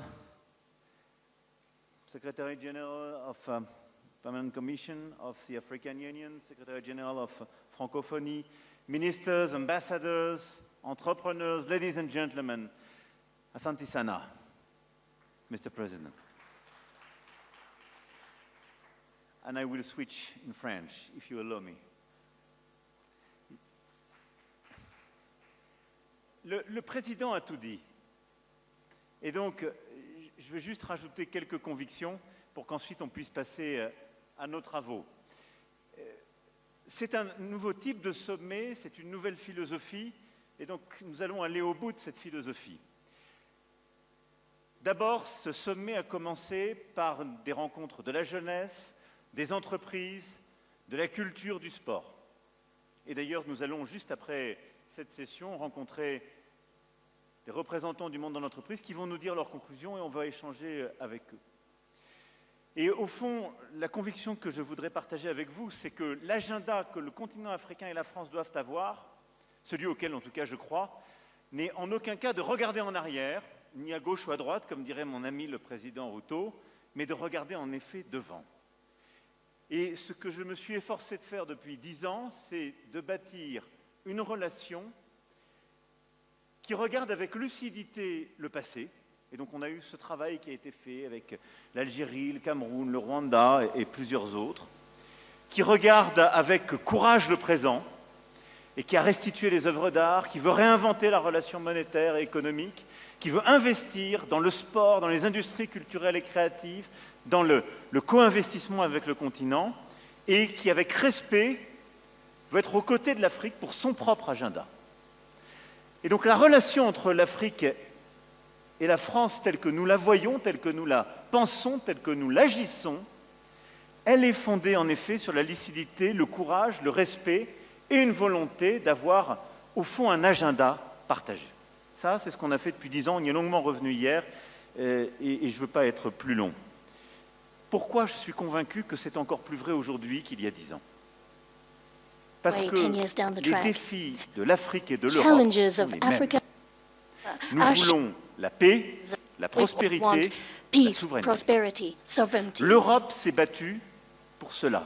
Elle a construit, après la Deuxième Guerre mondiale, l'Union européenne pour avoir d'abord la paix, puis un marché commun pour avoir On la this struggle prospérité. for Et peace aujourd'hui, and l'agenda européen sovereignty, est and un now agenda the European agenda is d'autonomie indeed stratégique pour ne pas one built dépendre on the strategic de la autonomy, domination so ni as not chinoise to ni américaine, et depend on essayer American or d'être sur une Chinese voie médiane qui respecte power le droit and international, qui croit dans l'ordre multilatéral que nous avons bâti, qui croit dans le commerce ouvert, qui ne international croit pas law. dans l'hégémonie de quelques-uns sur We les autres, believe in qui croit que la science est la meilleure equality, façon in de equal régler les footing, questions trade de relations. climat comme de We santé, defend the et qui croit à l'état de climate. droit. C'est ça ce que fait l'Europe. That is what Europe is all about.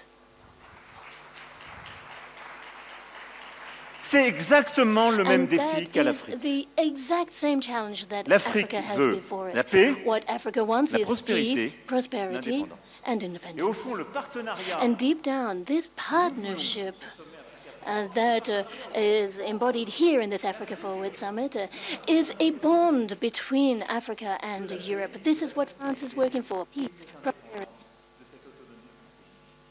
strategic.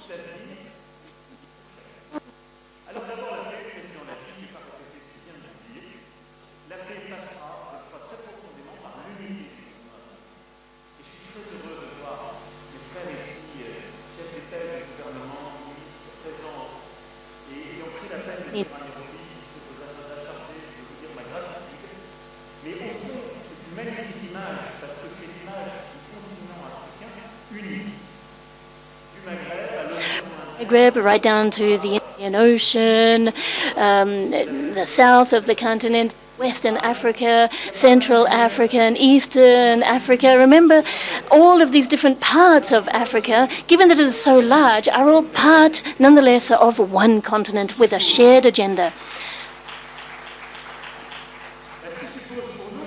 Which means that if we want to be beside you, it means that we have equal representation, better representation for Africa in international instances such as the UN, the financial institutions, and we want it represented in the Security Council of the UN. As we have also been fighting for for Africa to have a permanent seat at the G20. We've been fighting for this for years, and we've now made it a reality.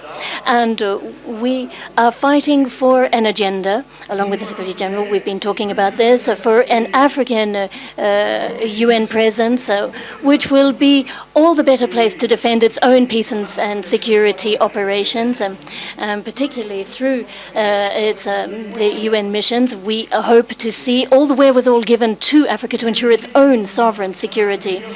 The African continent needs better representation, and Africa has the capacity to build on its strengths. So what we stand ready to do is assist you financing that with a reworked security arrangement, which is respectful of the sovereignty of each African country, but never eclipsing each nation's sovereignty. And I'm delighted to hear from your introductory remarks a moment ago that we can build together a shared agenda to overcome the peace and security challenges that we face, and continue to work together so that the whole of the UN can move forward on a more equitable basis. Prosperity next. With President Ruto, I was discussing this. I think that he is absolutely right when he's talking about the prosperity of the continent. It's clear, it's simple. No, what I'm offering is not to offer assistance. Those days are behind us. And we We know that there are budgetary challenges in some instances, security challenges in others. These are realities that we need to be realistic about, but we need to rethink our North-South relations. And we need to look with lucidity at all of the cross-cutting benefits that Africa can derive from its diaspora. Those who are working very, very hard in many, many of our countries and send remittances back home are another important lever that we must not overlook. But the main notion I want to focus on is co-investment. What is co-investment able to achieve? It means investing in human capital, the young talents in Africa, in a formal economy. One of the major difficulties here is that there's too much of the African economies that are underneath the tip of the iceberg as informal economy. It's about time we brought them into the value chains and to structure your agricultural sector and your industrial sector in such a way that it will be stronger than ever, so that Africa will no longer be seen as a place for rare earths and other resources to be extracted, but rather to be a partner. So we're working towards a transformation of investment relations, investing in value chains, energy, sustainable development, building on your strengths and your youth and your talent. And this is what the Business Roundtable is hopefully going to enable us to structure by looking at investing in AI, health, the blue economy, and sustainable agriculture. So what we need to do is look at the partnership that we want together through a logic of investment. And this is where we see this agenda of prosperity and sovereignty altogether. Getting Africa forward on the economic level and autonomy. D'avoir plus d'autonomie stratégique par ce partenariat et de réduire nos dépendances, je dirais, aux deux grandes économies qui veulent en quelque sorte tout capter. Et donc cet agenda est commun. Ça n'est pas la France et l'Europe aujourd'hui qui vient mobiliser la totalité des terres rares, des minerais critiques ou des matériaux pour complètement capturer le marché mondial. Ça n'est ni la France ni l'Europe qui viennent vous donner des impériums en termes de solutions de sécurité. Ne vous trompez plus, ce temps est largement passé. L'agenda européen a pour intérêt de vous voir réussir sur le plan de la prospérité et de la souveraineté, parce que c'est le même que le nôtre. Si vous réussissez sur la souveraineté en matière d'intelligence artificielle, d'agriculture ou d'industrie, vous nous aidez à réussir parce que vous nous offrez aussi d'autres solutions, parce que vous offrez un avenir à vos populations, parce que vous réduisez la migration subie, qui est aussi un problème pour vos pays, parce qu'il fait fuir les talents, en même temps qu'il apporte une solution à l'agenda de l'Europe. Et donc, je veux ici qu'il y ait un réveil collectif. Quand on parle de tout ça, ce n'est pas un agenda univoque d'une Europe qui regarderait l'Afrique comme un continent qu'elle devrait aider. C'est celui d'un partenariat d'égal à égal, parce que vous aider à réussir, c'est la condition pour notre réussite. Et nous voulons le faire ensemble, de manière respectueuse, lucide et courageuse. C'est pourquoi, pour le réussir, on a voulu mobiliser le secteur privé. Et hier, on a annoncé, ce qui est une première, grâce à ce forum d'affaires, 23 milliards d'euros d'investissement privé, d'investissement d'entreprises, de fonds d'investissement, du secteur totalement privé en Afrique. Ces 23 milliards d'investissements, ce sont 14 milliards d'investissements des entreprises françaises dans les pays africains et 9 milliards d'investissements des entreprises et business leaders africains sur le continent. Cette réalisation en elle-même, c'est un vrai choc qui illustre la force de ce que je suis en train de vous dire et le fait que c'est aussi un sommet d'action. Tout ça doit passer par des choses simples qu'a dit le Président, un nouveau paradigme de croissance. Des pays qui développent une stratégie de valorisation de leurs ressources, d'agriculture et d'industrie plus forte, mais aussi d'une politique fiscale et budgétaire qui soit plus cohérente avec cet agenda. Ensuite, c'est de réussir à mieux mobiliser nos financements internationaux, le FMI, la Banque mondiale, comme on l'a fait ces dernières années avec les droits de tirage spéciaux, ma chère Kristalina, ensemble, la remobilisation de ces plus de 100 milliards de droits de tirage spéciaux vers l'Afrique pour mieux mobiliser cet argent et un meilleur effet de levier. Et enfin, comme l'a dit le Président, c'est de bâtir au niveau de l'Afrique une vraie stratégie de garantie sur les premières pertes et de s'appuyer sur l'instrument aujourd'hui dit ATD, basé à Nairobi, qui va permettre justement, et c'est ce que nous allons nous engager à faire à vos côtés, la France rentrera au capital d'ATD et nous mobiliserons à vos côtés les solutions pour que ATD puisse jouer son rôle plein et entier à l'échelle du continent pour porter les premières pertes.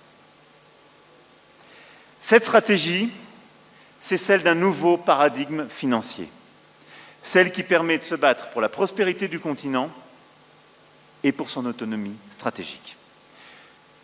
Pour le reste, le président Ruto, et je vais donc couper mon discours, l'a très bien dit, et au fond c'est l'illustration, je dirais, physique et en acte du partenariat. Je ne vais pas répéter ce qu'il a dit, il l'a mieux dit que je ne l'aurais fait, je m'inscris dans ses paroles et je les endosse. Aujourd'hui, nous allons, dans un instant, nous réunir avec, pour ces questions de croissance, nous verrons sur l'architecture financière, nous discuterons ensuite des solutions de paix, et nous allons endosser une série de textes qui vont illustrer cet agenda que je viens de décrire. Et puis derrière, donc, nous aurons les résultats de ce sommet Africa Forward, avec déjà ces résultats, ces investissements, nos engagements communs. Ensuite, avec le président Ruto, nous irons porter en votre nom au G7 d'Évian l'agenda que nous aurons défini. Et puis, tout au long de l'année, nous allons, auprès des Nations Unies, du FMI, de la Banque mondiale, porter cet agenda commun sur la base du mandat que vous nous aurez donné. Et c'est pourquoi ce sommet est, à mes yeux, un sommet aussi par lequel nous devons définir ensemble une ligne d'action qui doit nous permettre de relever les défis contemporains. Voilà, mes chers collègues, mes chers amis, je ne serai pas plus long. Je veux en tout cas vous dire la gratitude que j'ai à l'égard du président Ruto pour avoir accepté d'accueillir ce sommet de nouvelle génération, Africa Forward, la gratitude que j'ai à l'égard de vous, mes chers frères et chères sœurs, et mes chers amis, d'être là, d'apporter votre contribution et votre énergie, et vous dire que la France, et avec elle l'Europe, se tiendront aux côtés du continent africain pour bâtir avec lui cet agenda de paix, de prospérité et d'indépendance auquel il aspire. De le faire avec beaucoup de respect et d'humilité, de le faire au service de ce continent qui est le plus jeune du monde et qui, l'année dernière encore, a eu la croissance la plus forte au monde et qui n'est pas simplement un continent d'avenir, mais déjà un continent du présent. Soyez fiers de ce que vous êtes.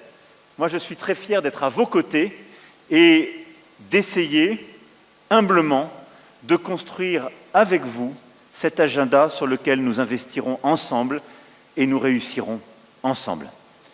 Vive l'Afrique et vive l'amitié entre l'Afrique et la France. Merci beaucoup.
Africa is not waiting. Africa is moving, and Africa is leading. African continents are driving one of the defining debates of our time on how to reform a global financial architecture designed in 1945 for a world that no longer exists. Africa played a leading role in the approval of the Pact of the Future by the General Assembly of the United Nations. It is African leadership building new tools like the borrower's platform, and so debtor countries can speak as one and negotiate from strengths. Challenging the credit rating systems that locks too many of the borrowing tools they need. Africa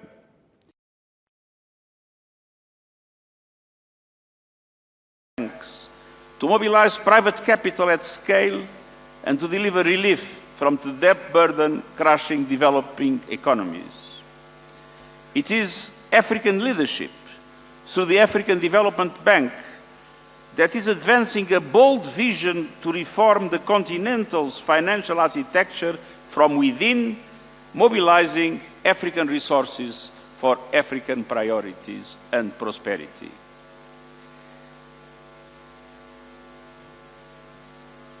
Africa is driving a UN framework convention on international tax cooperation so that countries are no longer cheated out of what is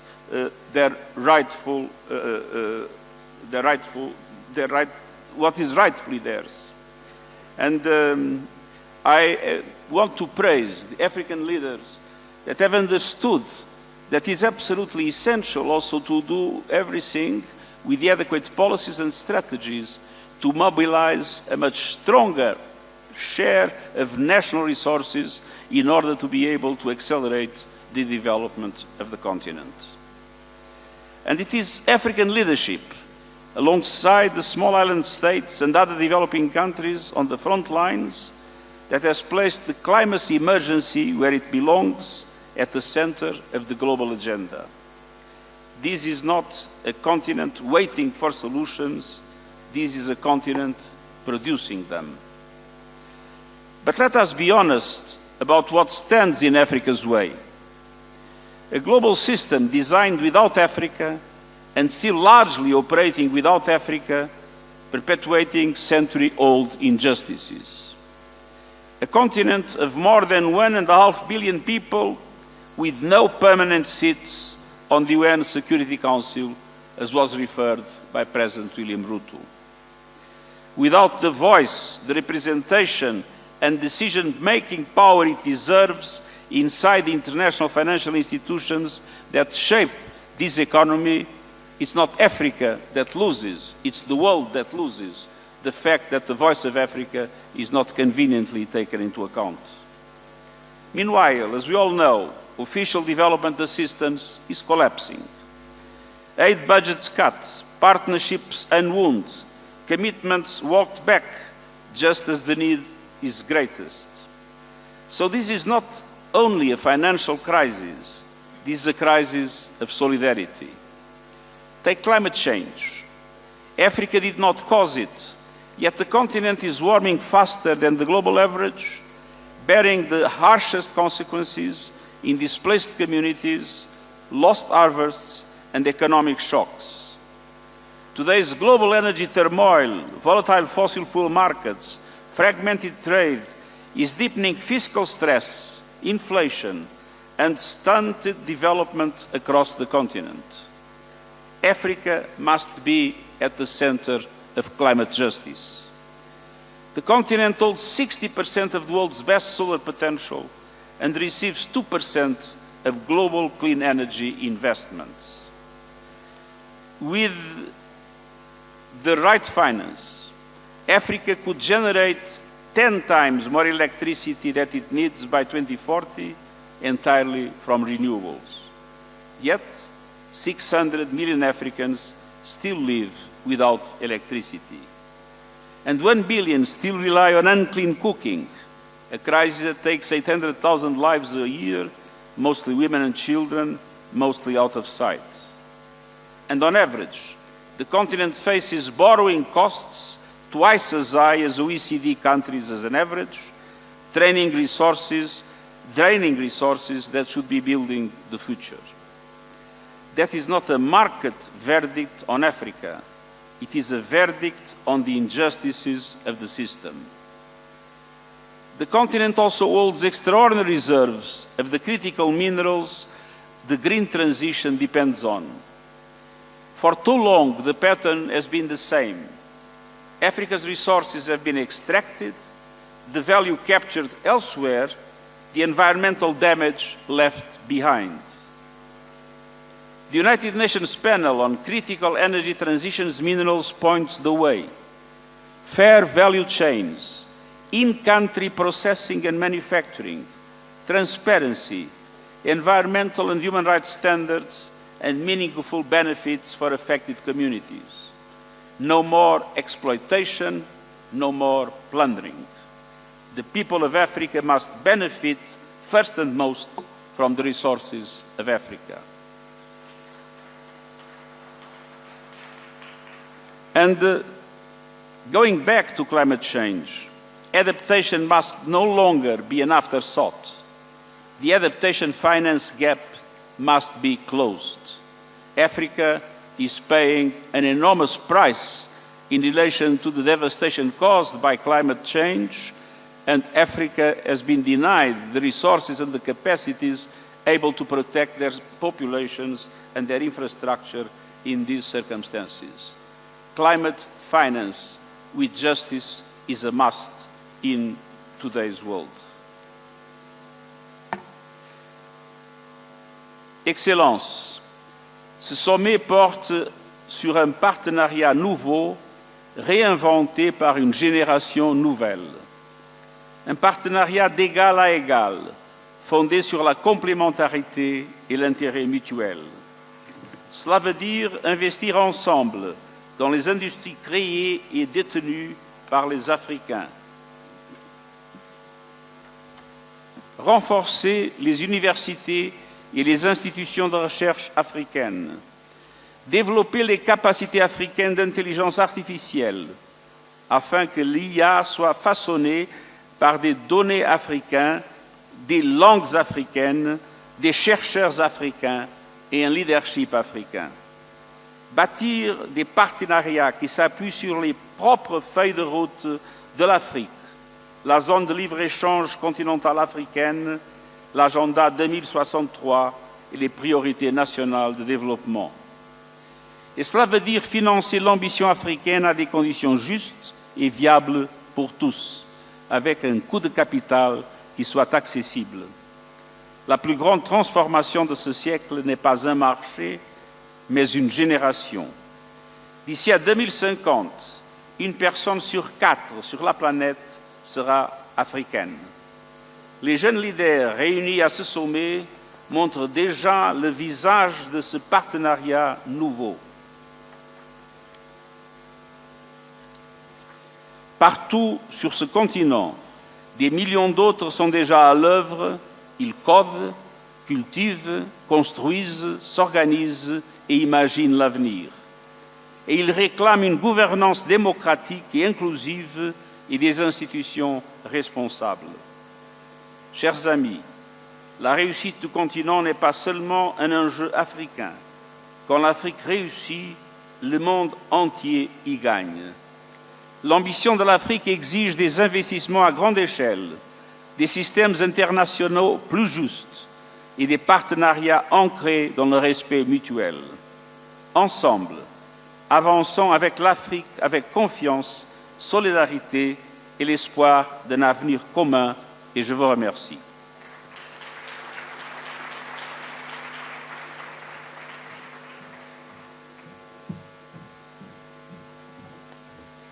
Another big round of applause for His Excellency. Thank you so much.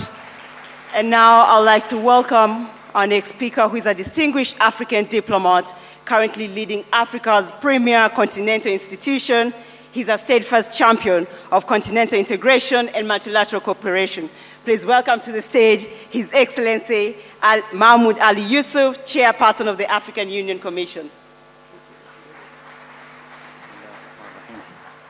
Excellences, Monsieur William Ruto, Président de la République du Kenya, Excellences, Monsieur Emmanuel Macron, Président de la République française, co-initiateur du sommet Africa Forward, Excellences, Mesdames et Messieurs les chefs d'État et de gouvernement, Excellences, Monsieur le Secrétaire général des Nations Unies, Mesdames et Messieurs.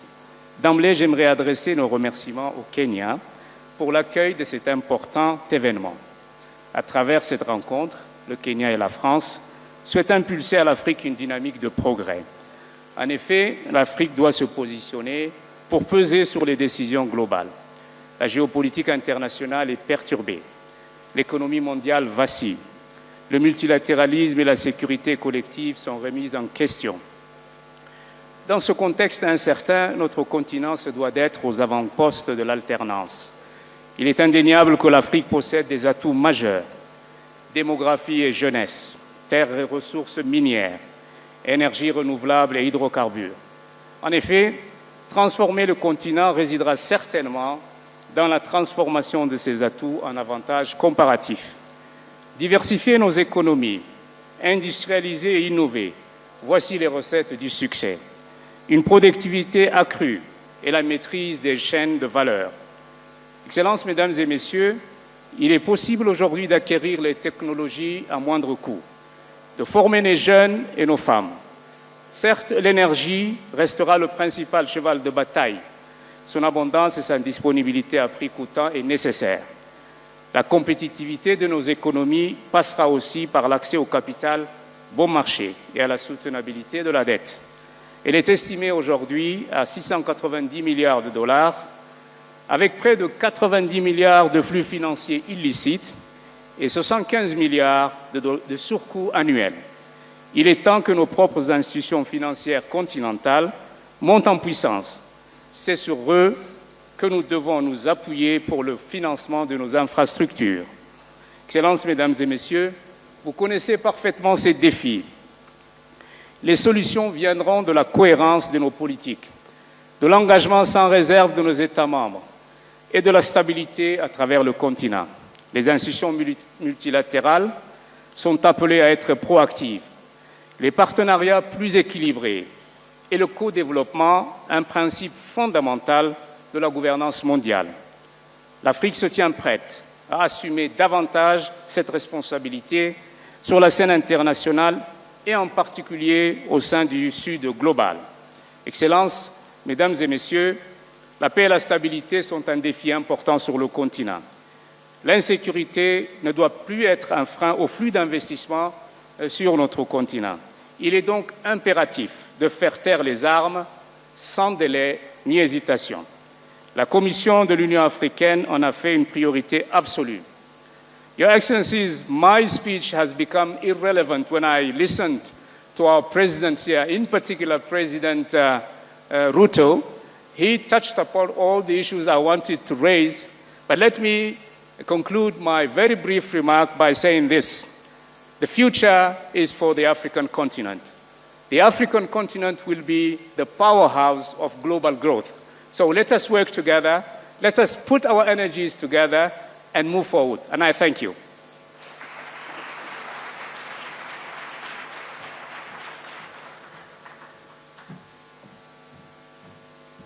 Another big round of applause for His Excellency. Thank you so much. Your Excellencies, please allow me to briefly highlight the high-level roundtable discussions that will continue throughout the day. Immediately following the opening session, we'll proceed to the high-level plenary on energy transition and green industrialization in the adjacent room, Savo B. It's just right next. This will be followed by a high-level working lunch session on the reform of the international financial architecture, Savo C. Following the lunch working session will be a plenary on peace and security. Thereafter, we will then transition into parallel roundtable discussions on artificial intelligence and digital technologies, blue economy, health, and agriculture. In parallel, there will also be a special session on Congo Basin Climate Commission, ahead of the closing ceremony. To ensure the smooth flow of the summit proceedings, members of the organizing team will be available throughout the venue to provide guidance. Excellencies, distinguished ladies and gentlemen, please give a big round of applause to our open plenary speakers. Thank you. Thank you. Thank you very much. God bless Kenya. God bless Africa. God bless France. Asanteni sana. Allow me to hand over to Mr. Mike Gitonga.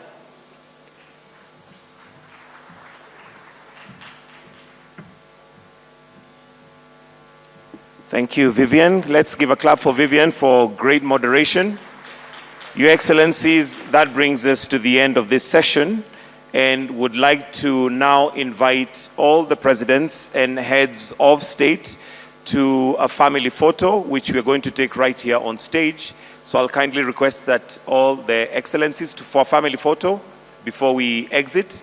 All presidents and heads of state to kindly just be here on stage for a family photo.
After the photo, I'll kindly request that we give the heads of state room to leave.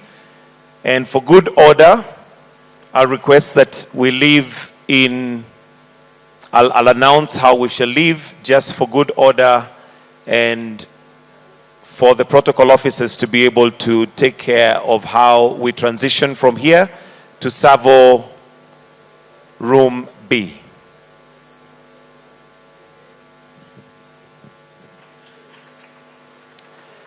Your Excellencies, with your permission, we'll now be going to Savo Room B, but allow me to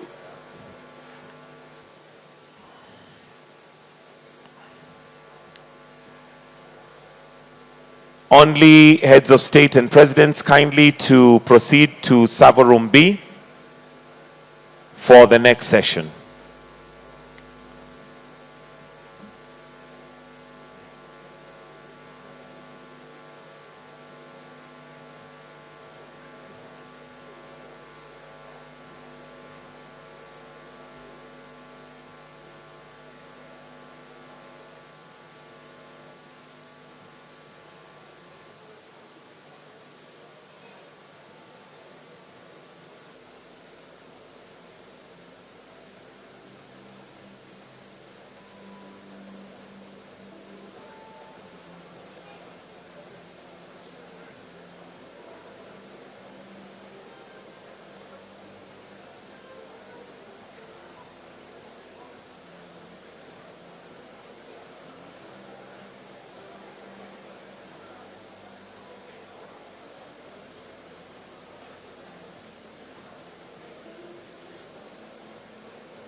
bwana, kila mtu apate bwana.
I request please all standing kindly leave the room. All that are not being sat, please let's kindly exit the room to allow the session to begin. Kindly, protocol officers, security, kindly let's exit the room so that we can begin.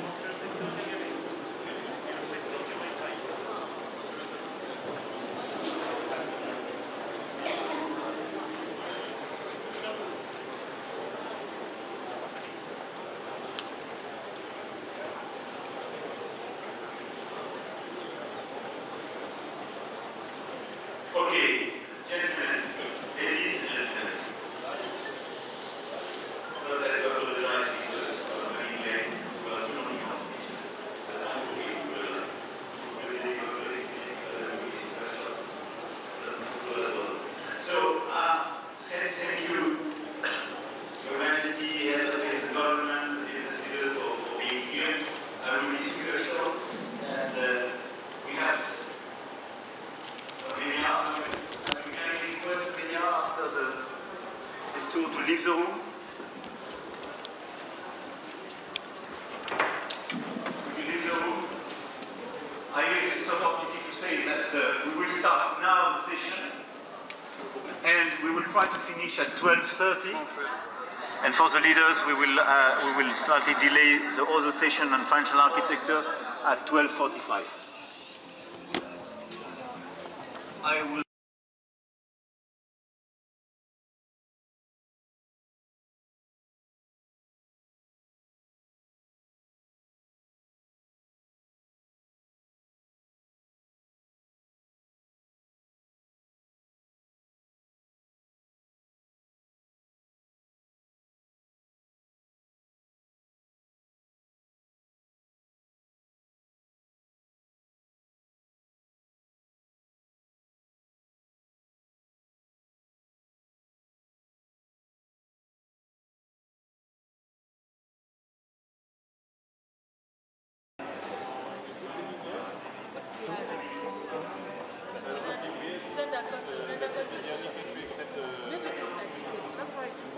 I think that's better.